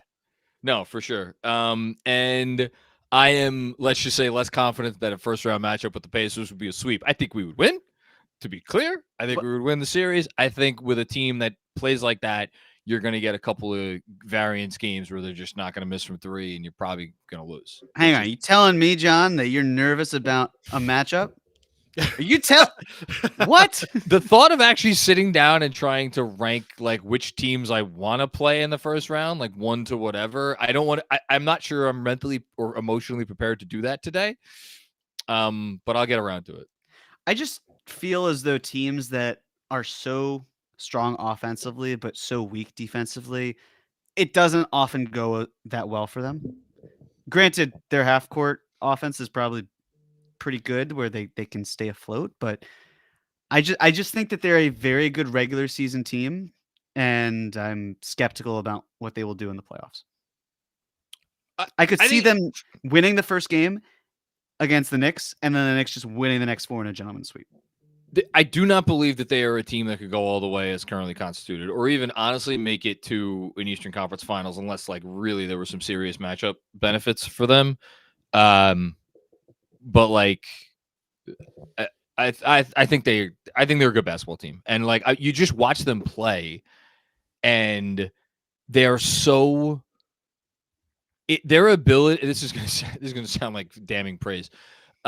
Their ability to just give up layup after layup, because what do they want to do? They want to take away the 3-point line, but their ability to take away layup after layup, and it's like it doesn't even phase them. That phases 29 other teams. For them, it's like, all right, fine, come back the other way. We'll shoot a 3.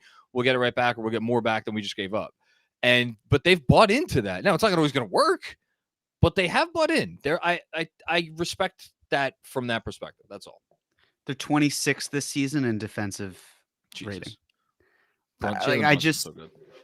Yes, he is. I just can't. It's not something that really spooks me at this point. Okay.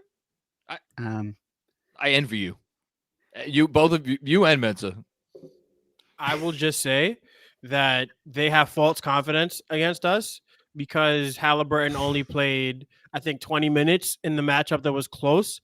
We did not have OG Anunoby anytime we played them, and Julius Randle also was out. So we, with Anunoby and Julius Randle, will beat the pants off the Pacers. I am not worried about them at all, especially if we make a trade going for Bruce Brown, who knows their playbook because he was there for half the season. Yeah. Please and All thank right. you. I love the point. Seriously, I do love the energy towards Indiana. I also love the energy that the Knicks are showing in this game. The score is now 89-62 with 4 minutes and 39 seconds left in the third quarter. Jalen Brunson has 26 points, which I'm not sure if they're not quiet because the way he was getting his points in the first quarter were damn impressive. But 26 points, 8 assists, and it's like he hasn't broken a sweat. Is that the right way to phrase Jalen Brunson's game tonight? They have done nothing to stop him. Yeah, they can't. Even their doubles are ineffective. Quick minutes watch. Who do you think is? I don't know if either of you have the box score up. If you do, you have to admit it. Who do you think has played the most minutes on the Knicks so far tonight? Jeremy, I'll go to you first. Nobody will believe it. Oh, so you know it? Oh, yeah, because I just added up. Is it Precious? It is a good call. Oh, wow. It's Yeah. Precious. Great job. I have the Pacers Rockets box score. I swear. I don't have the Knicks one. I believe you. Oh, that's unfortunate. Derrick Rose is out with a sore right ankle for the rest of the game. I hope he's okay. What was I saying? So yeah, Precious with 29 minutes, DiVincenzo with 27. Like the thought that someone's gonna play more than 30 minutes. I think 30. The most minutes that any one player will play in this game, I will put it at 34.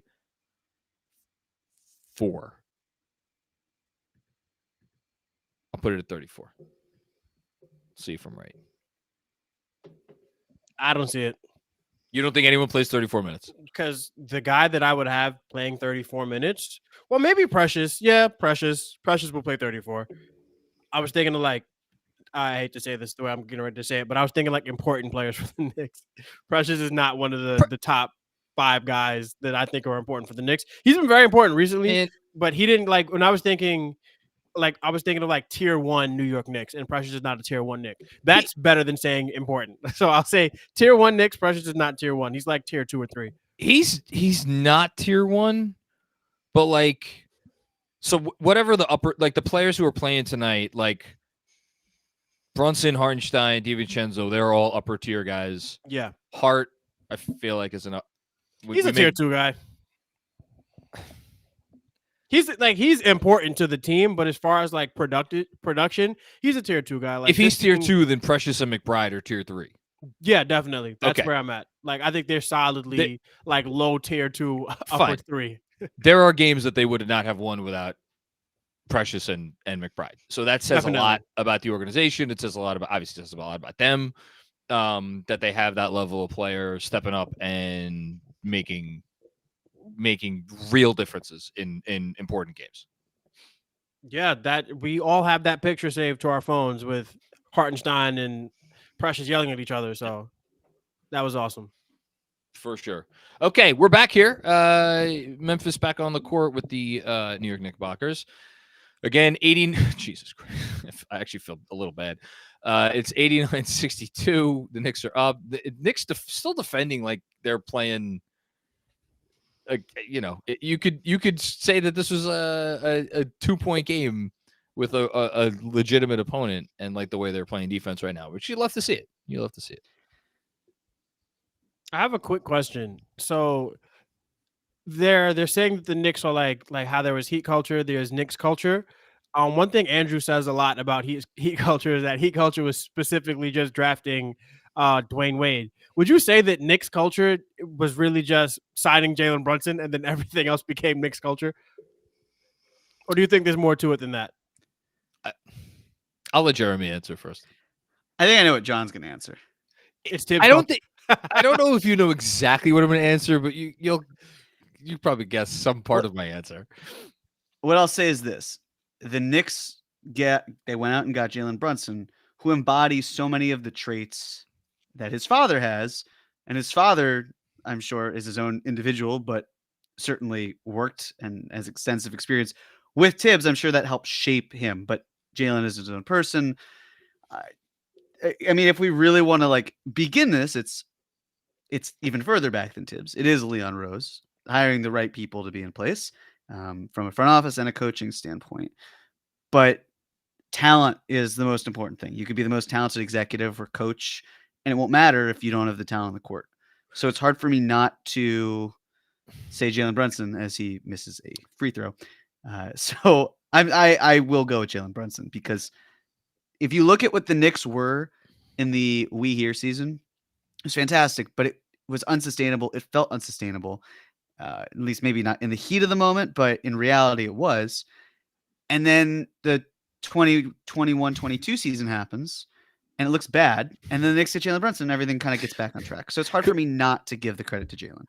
Can we watch this? I know they didn't end up scoring, but that possession where everybody's literally diving out of bounds to save this ball while I'm 25 against this version of the Memphis Grizzlies. And here's Brunson arguing about the damn call. As Kennard hits another three.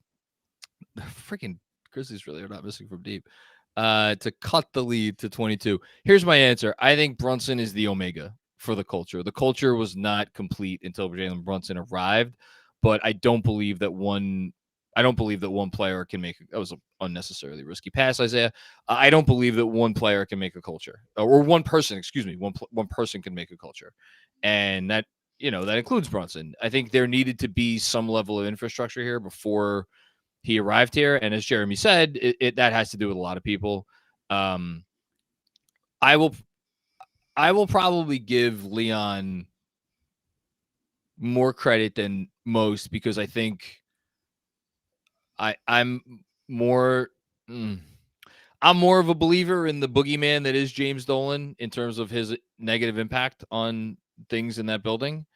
And I think it had to start with a lead front office executive operating without fear, and without making daily decisions, making big organizational decisions without fear for his job.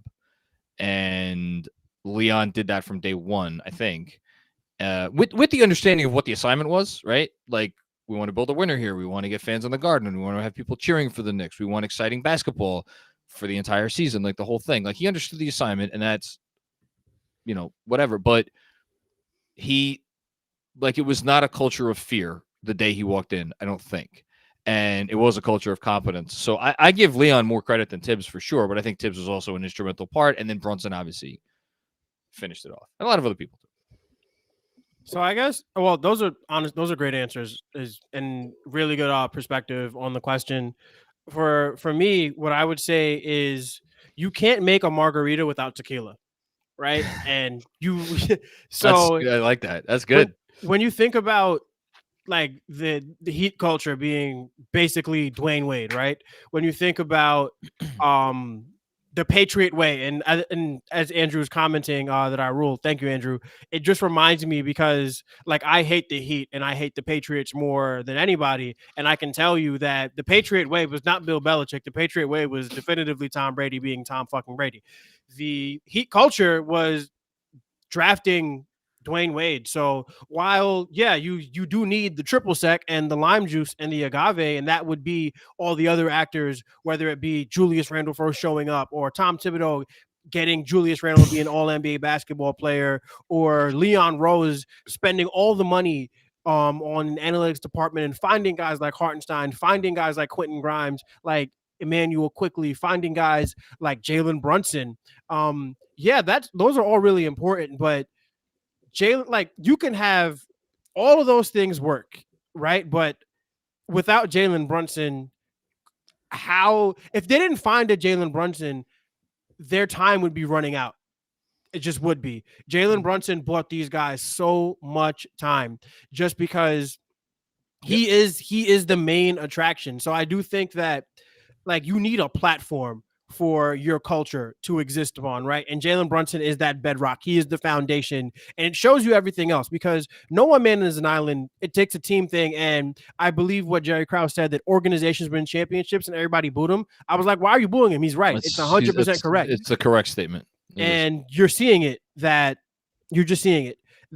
organization from Leon Rose down, they've done what's necessary. But one of my favorite one of my favorite scriptures in the Bible, or one of the Psalms. I can't quote it directly, but basically it's like God anoints the head, but the anointing rests in the garment. Jalen Brunson is the garment, and without that, you don't have where this Knicks team is. You just got biblical on their ass. Hey, look, you converted me, man. That's it. Look, it's Set in up both. the baptism. I'm ready. It's in the Old and New Testament, so you're fine, Jeremy. Done. Too late. I'm already baptized. No, I think that was incredibly well said. And Beautiful. thing that there was a prevailing question every single year that the Knicks could not answer, and it was the point guard, right? Yeah. How many times did we see like the Knicks have not had a point guard starting opening night back to back since what 2007, 2008? It's to the point where it's beautiful. The stability at that position changes everything. And to Mensa's point of if there were no Jalen Brunson, Leon Rose probably would have had a ticket out of here. And he signed him. He did what he needed to do to get the guy in the building. And I think there's an immense amount of credit needs to go that way.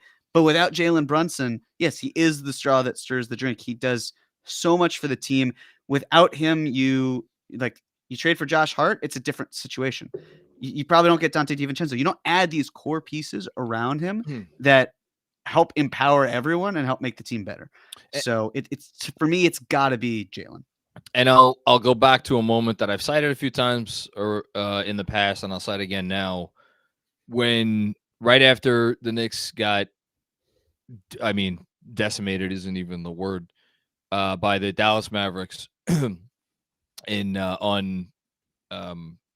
December 3rd. It took me a second, but I will never forget that date, Jeremy. Trust me, I will never forget it. Because I remember I was watching at my in-laws. That's where I did that post game from, and oh my god, that was rock bottom. It was might have been as low as everything from the season before. When there were some low moments the season before, but anyway, after that game, Brunson stood on in front of the press and said, "It's on us. We have to fix this." And it's like we've heard players say that before, and then nothing about great players say that before, and it doesn't really mean anything. It turned around, and I think it was the players took it upon themselves to turn that thing around, and obviously there were some rotation changes made that helped, but yeah, that told me a lot that day, and here we are. Yeah, I just wanted to say that when you were speaking about how we've seen great players basically take action upon themselves, I couldn't help but think about the Chicago Bulls calling a players only meeting after the first game of the season, which was awesome. Meanwhile, the Memphis Grizzlies, they're making it a game, Mensa. They're going to make you look silly. And I'm kidding. Ended the half on a 5-0 run. 5-0. Wow. Impressive. They scored 2 possessions in a row, and the Knicks did not. Oh, it's almost like they need 5 more of those runs, and the Knicks don't we only put together 5 more. Crazy 5-0 runs. Yeah. 5 more runs. Yeah. Listen, you saw what the Jazz did to the Bucks the other night. Slightly different situation. The Bucks are coming off a back-to-back, and the Jazz are actually a real basketball team. But so quick score update. End of the third quarter, because the Memphis are just blazing hot now. They've closed the gap to 23 points. It is 97-74. The stats that everybody is really concerned about: minutes. DiVincenzo is now the leader in the pack, 31. Be curious to see if he comes out to start the fourth quarter. Precious Achiuwa is at 30. Brunson at 29. Hardenstein at 27. I'd be utterly shocked if Hardenstein got back in this game. I'm not sure I would say the same thing about anybody else. And then Hart at 25. McBride at 21. And Gibson at 9. Flynn at 7. I think it's gonna be McBride, Flynn, and Gibson all starting the fourth quarter. I think Hart will start the fourth quarter. Who will be the fifth member? Who will be the fifth person out there? I don't think it's out of the question that Hartenstein plays because Sims is not healthy. So him getting a few minutes, I don't think is ludicrous. I bet you he starts the fourth with. I bet you he starts the fourth with Precious. You think he starts the fourth with Precious at the 5? No, at the 4 with Taj at the 5. Right. Yeah, I think Taj will be playing to start the quarter as well. Because DiVincenzo, unless he just runs DiVincenzo out there again, does DiVincenzo get tired? I don't think so. Probably not. He might not. Hold on, I just have to close my office door. I'll be back in 2 seconds. Okay. It looks like I'm wrong. Wait, yep. Oh, still only. But no Precious. We're back to Dante DiVincenzo power forward minutes. I mean, really Josh Hart, but so my suspicion was correct. It is DiVincenzo still on the floor. He's not set. Man, that's disrespectful. no. If Deuce is sitting step back middies on you, you're cooked. It's also a very abrupt end to the magnificent Memphis 5-0 run that they had. Gone too soon. Also, I want to shout out Jess for finding this the scriptural reference for me. It was Psalms 133. If anybody wants to read it, she put it. It's not like my quote wasn't verbatim, but yeah, that's what the pastor who had preached that one time. That's the message that he got into my head. So, Jalen Brunson is the oil in the garment. I have to say, where else? What other local team centric coverage is giving you this level? You got, the Bobby Marks of Knicks land here in Jeremy. You have the pastor, the preacher, the whole thing in you. And then I continue to play the role of class clown, which I'm very happy to do. It pays the bills. I think it's a great. I think it's a great nickname for Mensa for whatever it's worth. The preacher. I don't know. Listen, I think that would slap. I kind of like it. I've been trying to not, just because like the stigma that comes with Fair. Just being like in this realm, like I try to be a little bit more than that. But hey, I do have some charisma to me, so I'll take it. I mean, look, preachers can also they're speaking from the text. You Of speak from the course. stats. Of course, It's there. I have the text. There it is. All right. Oh, DiVincenzo with a really good stop dribble there. Okay. Nice little 2-man game here. That has not really gained an advantage other than Dante DiVincenzo, man. Come on. I know who it's against. There's been a lot of those moves tonight. I mean, and more than tonight, but I love him. He's a good little player. PKG the heretic. You guys are crazy. DiVincenzo with the he's probably stat padding at this point. There's Achua about to check back in. Oh. PS 67 legend Taj Gibson is about to come out the game, it seems like. No, he's not. Taj is finishing this game. He's coming in for DiVincenzo. Survive the end of this game if he plays the whole fourth. Yep, there it is. You were right. Wow. XJ is somewhere screaming at the wall. Why? Because you took a shooter out for Precious. XJ loves his shooters. So well, so again, we're paying attention to minutes. DiVincenzo was at 33, so now he's done. By the way, what was the number I said before? I called it at 34. Yeah. Does anyone play 34 minutes? That was the number I set. DiVincenzo's at 33. Precious is now at 31. Nobody else is above 30. I think Hart maybe gets to 30 and then comes out. He's at 27 right now. And again, I don't think Hartenstein or Brunson's getting back in this game. Yeah, me either. But I think Precious is going to get over. But everybody else should be under that 34-minute mark. Let's see, 31, 9:51. He might get over. He might play 40. And look, doesn't exactly surprise you. Of all the guys we're talking about here, Tibbs probably doesn't mind driving Precious into the ground a little bit, because is he planning on playing Precious minutes when this team's fully healthy? Right.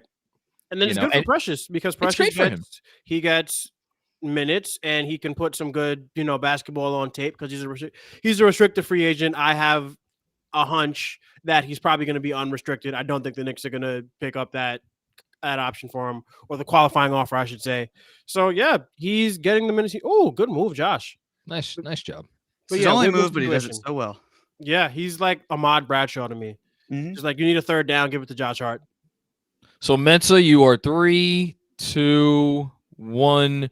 Mensa has lost our little wager because he bet 12 minutes. I took 6. So we are now officially closer to my prediction than Mensa's prediction. So Mensa, you are out. This is down to me and Jeremy. You win some, you lose some. I'm sure Mensa's going to be crying himself to sleep tonight. Mensa's not going to be able to sleep tonight. No.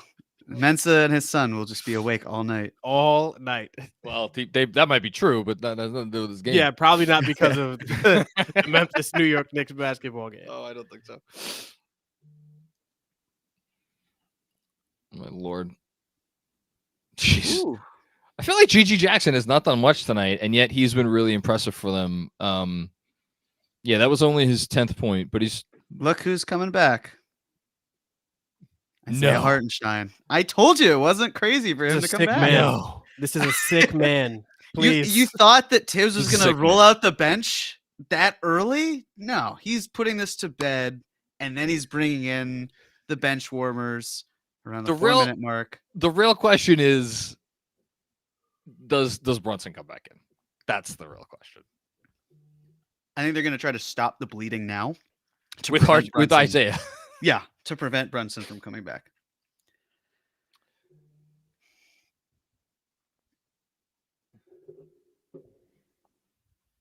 Okay.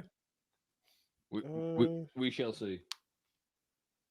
The Mavs, by the way, are still killing the Knicks. Or killing the Knicks, my God. Hopefully that I was about to say 40. Killing the Nets. 95-77 after 3. Doncic is obviously doing Doncic things, as is Kyrie.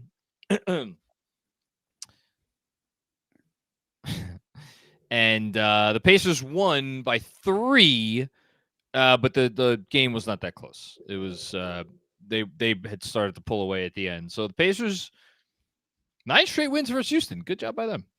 All right. Let's decide what the new second screen game is going to be. Do you guys like this song? Hey, baby. It's okay. Not my favorite. It was for the entirety of the time that I was a DJ. It was a great song to play. Great bar song. Always got a nice pop. It's kind of a bummer that every single game going on right now is pretty much a blowout.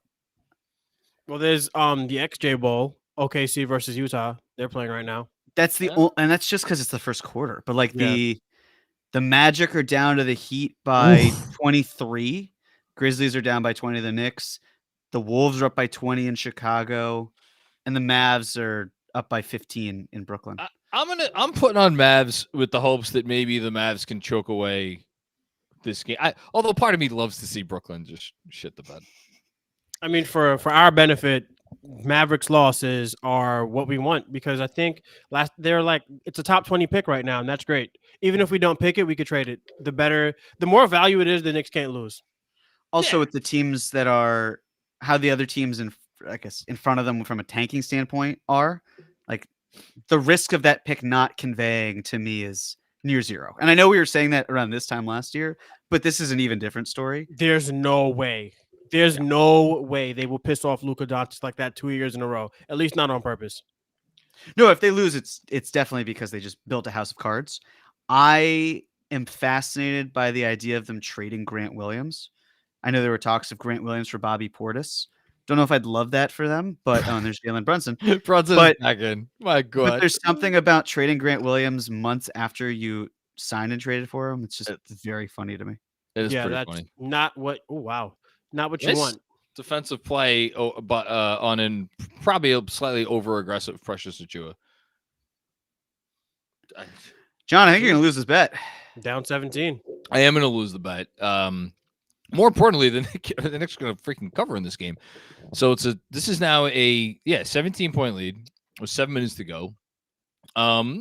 Listen, this is,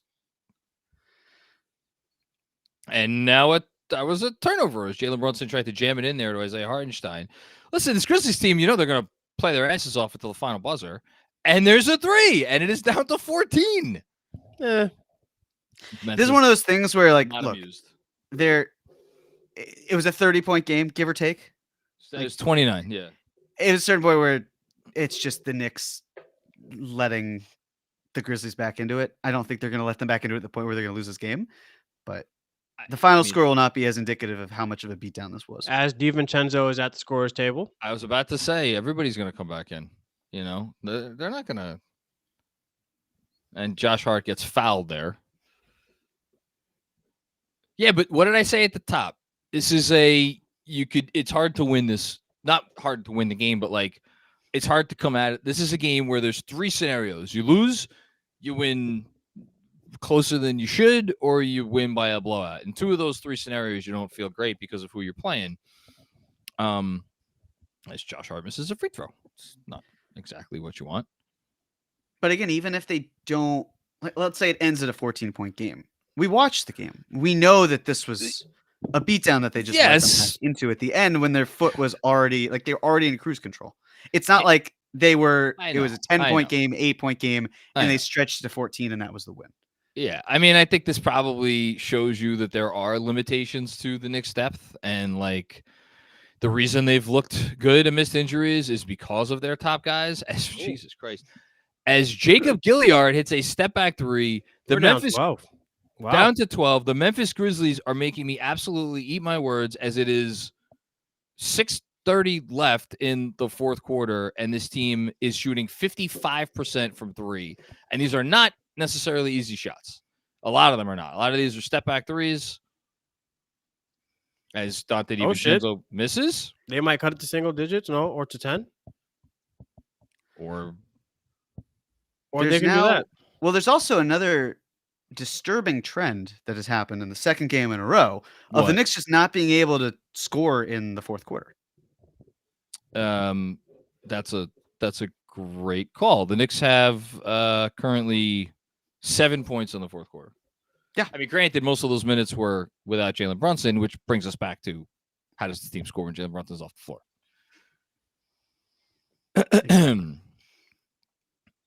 This is a 15-1 run, by the way.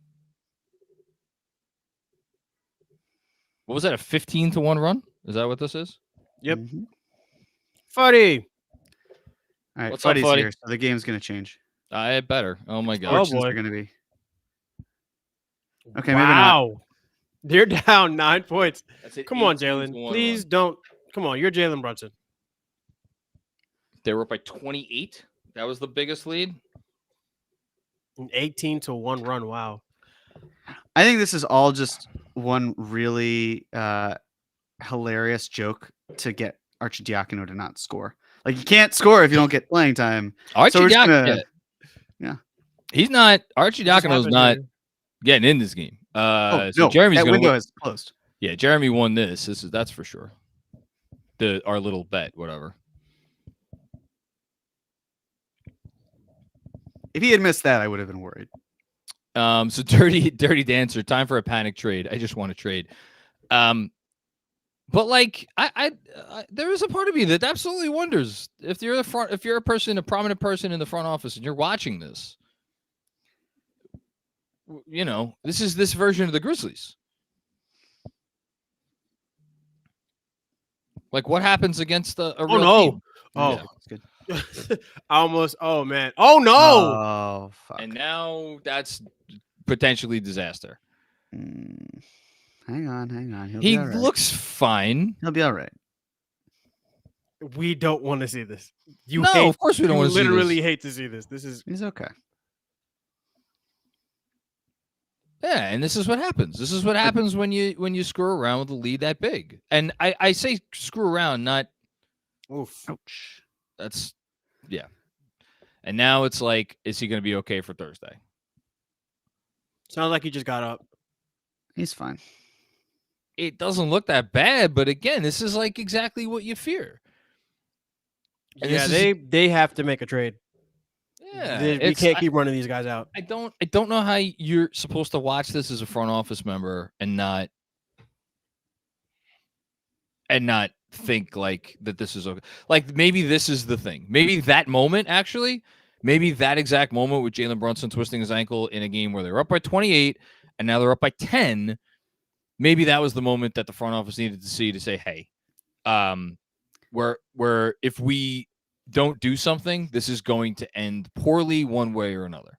I think we're making a little too much out of this. Like that one moment, and this game is not going to be the front office being like, all right, that's it. We gotta make a trade. Like they were very. We've talked about these names that have been bandied about for ages. This one game isn't going to be the difference between them making a trade or not. They're going to go in a direction to upgrade the roster because they have to, because they want to win games, and they recognize that they're missing Mitchell Robinson, Julius Randle, OG Anunoby, and Quentin Grimes. So it's not like seeing this and there's this aha moment of we've got to execute this. It's like this is the last game before the trade deadline. They're going to add someone. This just happens to be before, like the last moment we see this team before there's a transaction. Yeah. Like, no, for sure. And I think they're going to add someone. I know you I've thought they were going to add someone. I haven't really had much doubt that they were going to add someone, whether through a trade or, even via the buyout market. But if there was any doubt, I wonder if this has impacted their thinking at all. And like, I think Brunson's going to come back in this game because he's a freaking warrior.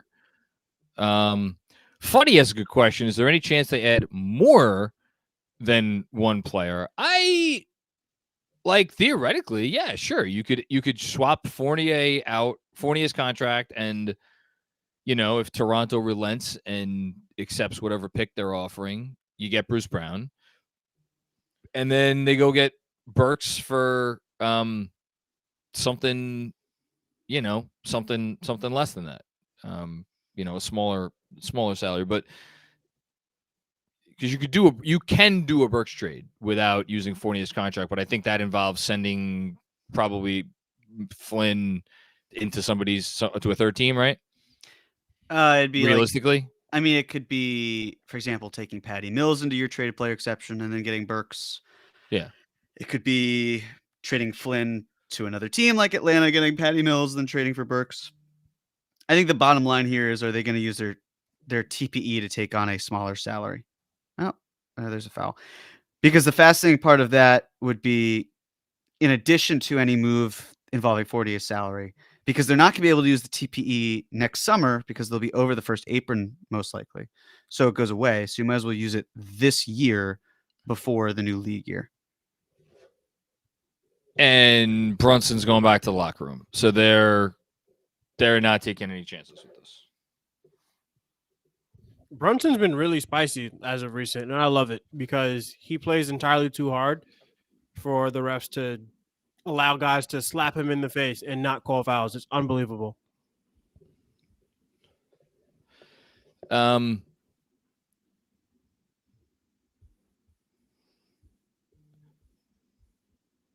was off Hartenstein. Well, they're saying it's off of Memphis. No, I'll take it. I thought it was off at this point. I mean, look, okay, now let's. I can't believe we have to talk about this game as if it's an actual game. It's 11-point lead. Here we go. You got it, Sean. There you go. Mm-hmm. Got your over. I mean, that was a big shot. 109-95. DiVincenzo, a tough corner three. To give him a 14-point lead again. Oh, great. Now Josh Hart is hurt. This is what happens.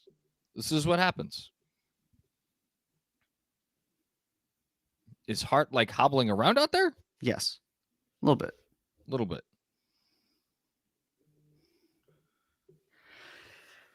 Thing is, they need to do exactly what they did a few games ago. I'm trying to remember exactly one. It was the one where Benji and I were doing this. What did he hurt? His knee. Yeah, it's not, Knicks need to important thing for a basketball player. Knicks need to shoot clock. They need to just get time away, but they don't have a floor manager to really realize that. All right. I mean, they're going to be crawling across the finish line on this one. I have a funny feeling. I mean, Memphis playing free and loose, as they should, by the way.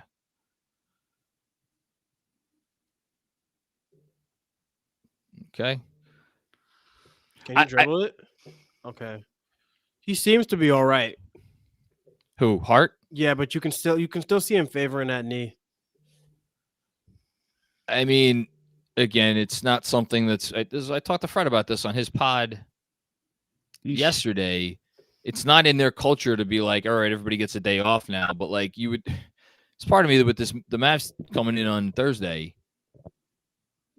Like, if Brunson's ankle is not right, do you give other guys days off too if he's not correct? I'll say this: if Brunson misses that game, I kind of hope they give some other guys a day off. Yeah, because there's no chance. 0 chance you're beating the Mavericks without Jalen Brunson. Yeah, exactly.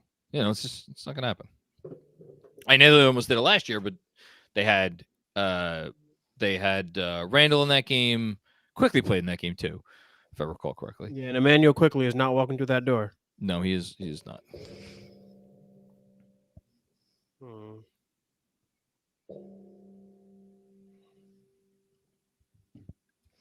Okay, 109.98. Still got a double-digit lead here. Under 4 minutes to go. Jeremy, congratulations. You win the little bet. Although at this point, there will be no ninth player. No, there will not be a ninth player. Oh. That was a very nice defensive play on DiVincenzo, who had a nice drive into the teeth of the defense. They finally, there's a nice finish. Oh, single digits. All right. Indeed it is. 109-100. Where's the offense coming from now? Or do you just win the game with D? It's going to take a little of both. Great Precious. We go Precious with the putback.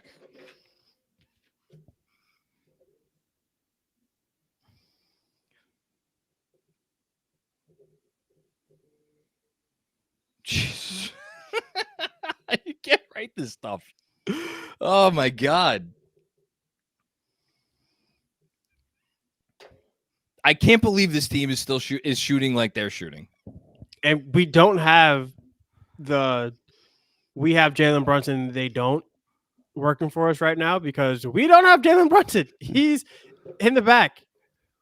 Oh my goodness. Hopefully Josh Hart can nail these free throws and give us that 10-point lead again. Hold on. The Grizzlies and for the game, my God, I brought this on us. 19 for 33 from the game from three, 57.6%.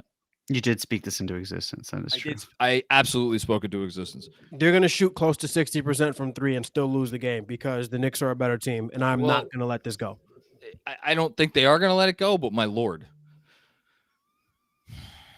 Okay, back to a double-digit game, 113-103 with under 3 minutes to go.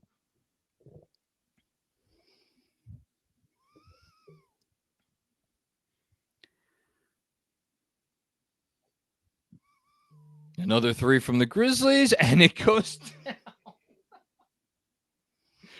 You can't write this shit. It's almost a two-possession game with just over 2 minutes to go. 20. They have their 23s. They can miss the next 6, and they will still go 20 for 40.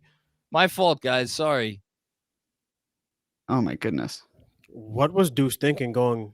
That was a quick three. It was a quick attempt. Oh my God. It's a 4-point game. All right, here we go. Fuck out of here. Here we go.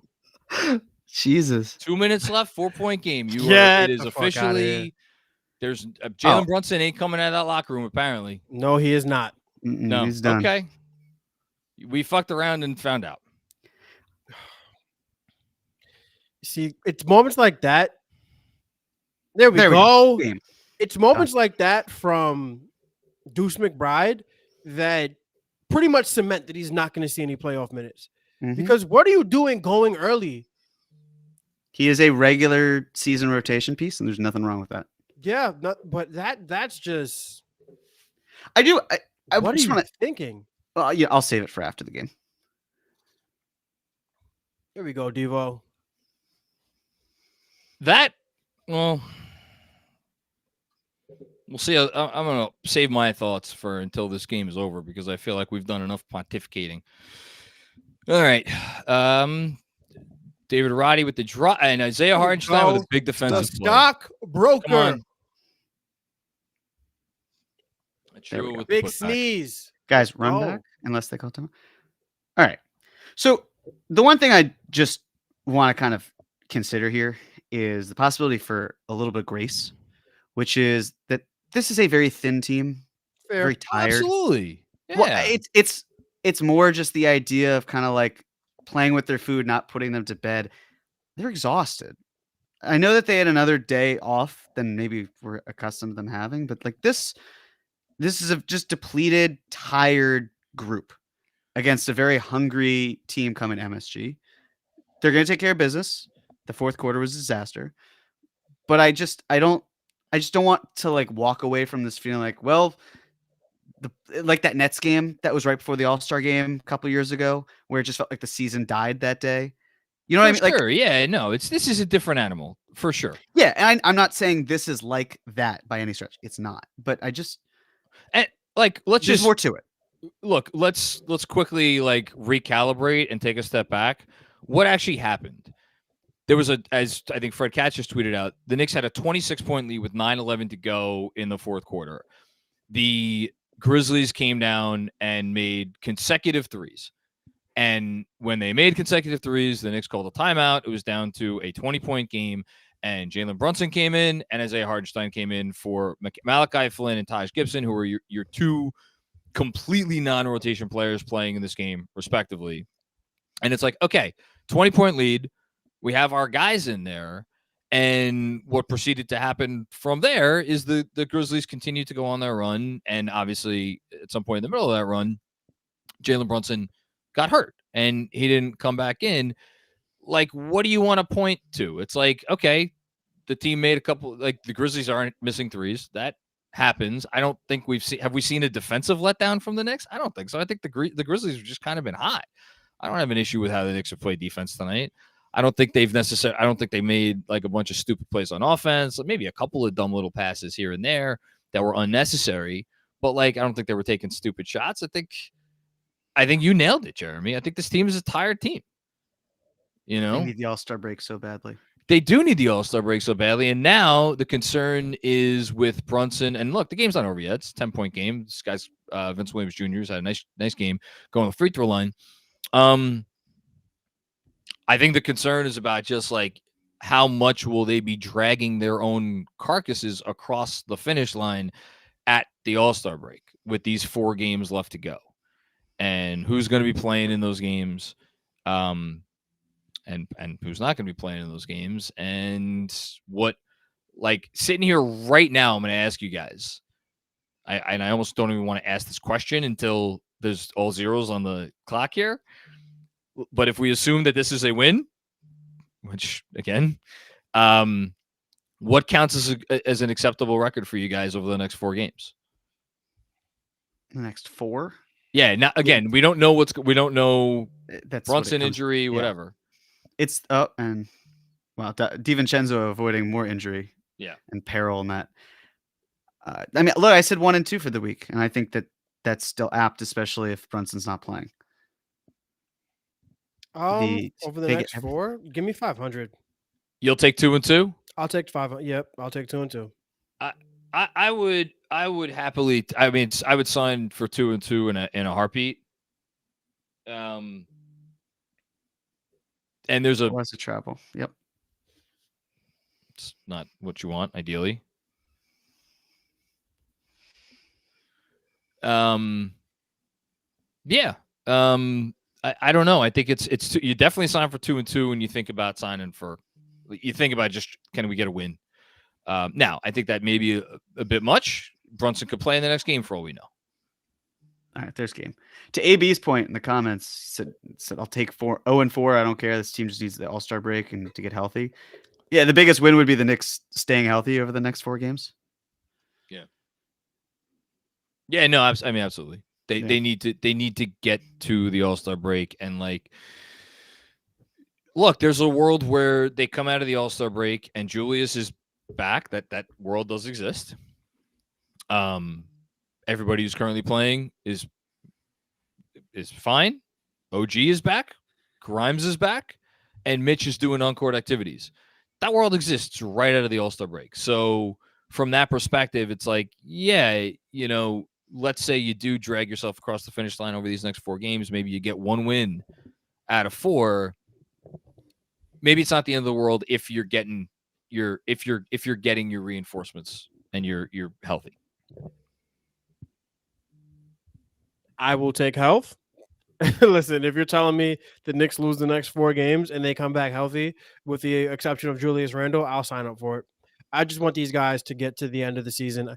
I have this like fleeting feeling of, are we experiencing now what the 2011 and 2012 Bulls fans experienced when they were at the top of the basketball world, and then guys just started to get hurt, and then you started to see that thing unravel itself.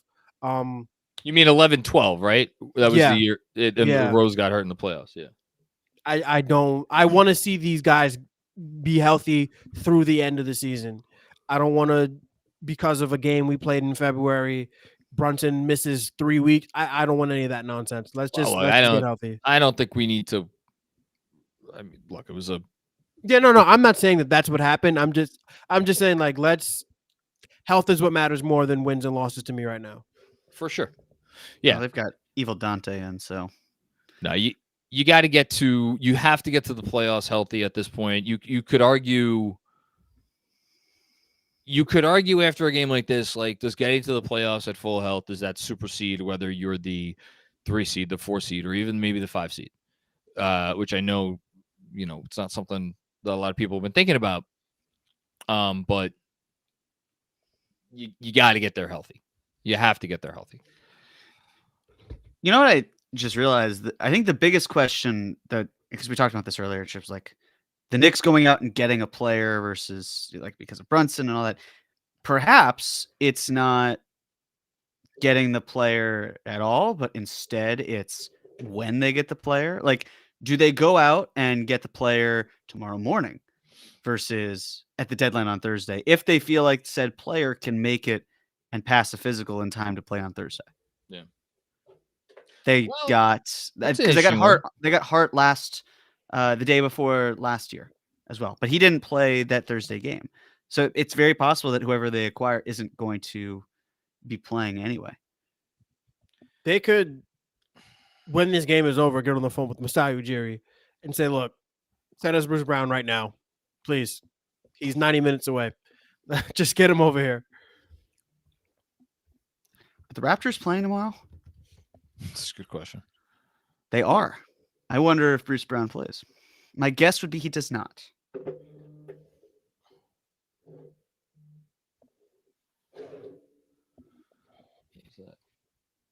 Yeah, I think Bruce Brown's the guy. That's he just makes too much sense. He is a healthy body. That too.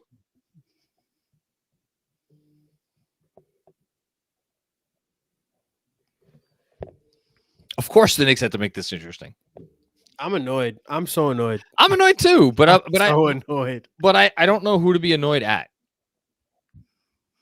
Fair. The injury gods. Yeah. Colin Sexton is who we're mad at. Oh, that's fine. For banging knees. All right. There we go. Okay. Well, come on. Grow up. Youngest player in the league right there. Angels in the outfield.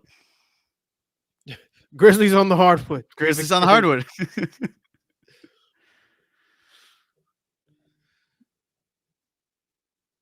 Yeah, hideous fourth quarter. Let's see if we get it up. No All hard right. rebound. Well, so the Grizzlies are close out this game. Their final 3-point percentage 57%, 56.8 to be exact, 21 for 37. Insanity. Credit to them. They never gave up. They never quit. Nor should they. These are all guys playing for NBA contracts. So, look, now we wait and see. Obviously, not the sort of night that's going to make anybody happy or comfortable in Knicks land. Again, maybe the front office, maybe it has no effect on the front office because they had already made up their mind as far as we need to bring in someone. But A, let's hope Jalen Brunson is fine. B, get some reinforcements in here because, God, they need it. Last words from you, Mensa, and then Jeremy. Please put all of my favorite basketball players in blue and orange on ice. Please let these guys get healthy.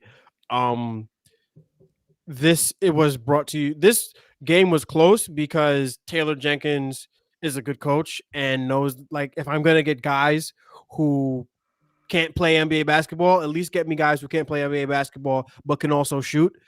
So credit to them for making it a game. The Knicks got another win. We're a half game behind the Milwaukee Bucks, who have a tough road game in Phoenix. So we could be looking up at this tomorrow morning, tied for third place. Yeah, tied for third place. So let's see what happens. Probably the last time we have seen Evan Fournier on the Knicks bench. So that'll just be the way it is. But it'll be a fascinating next 48 hours, give or take. And credit to the Grizzlies who covered. They didn't think they were going to, and yet they did. So we've also got a fun thing coming up very soon from Knicks Film School. So stay tuned, likely tomorrow. I'll just keep it mysterious. Sounds good to me. Thanks everybody who watched on YouTube. Thanks, of course, to all of our patrons who joined along on paid playback. Probably not the night we were expecting as we entered the fourth quarter of this one. But sometimes you don't get what you expect to get. We will see everybody soon. Obviously, everybody head over to the post game where I will be on.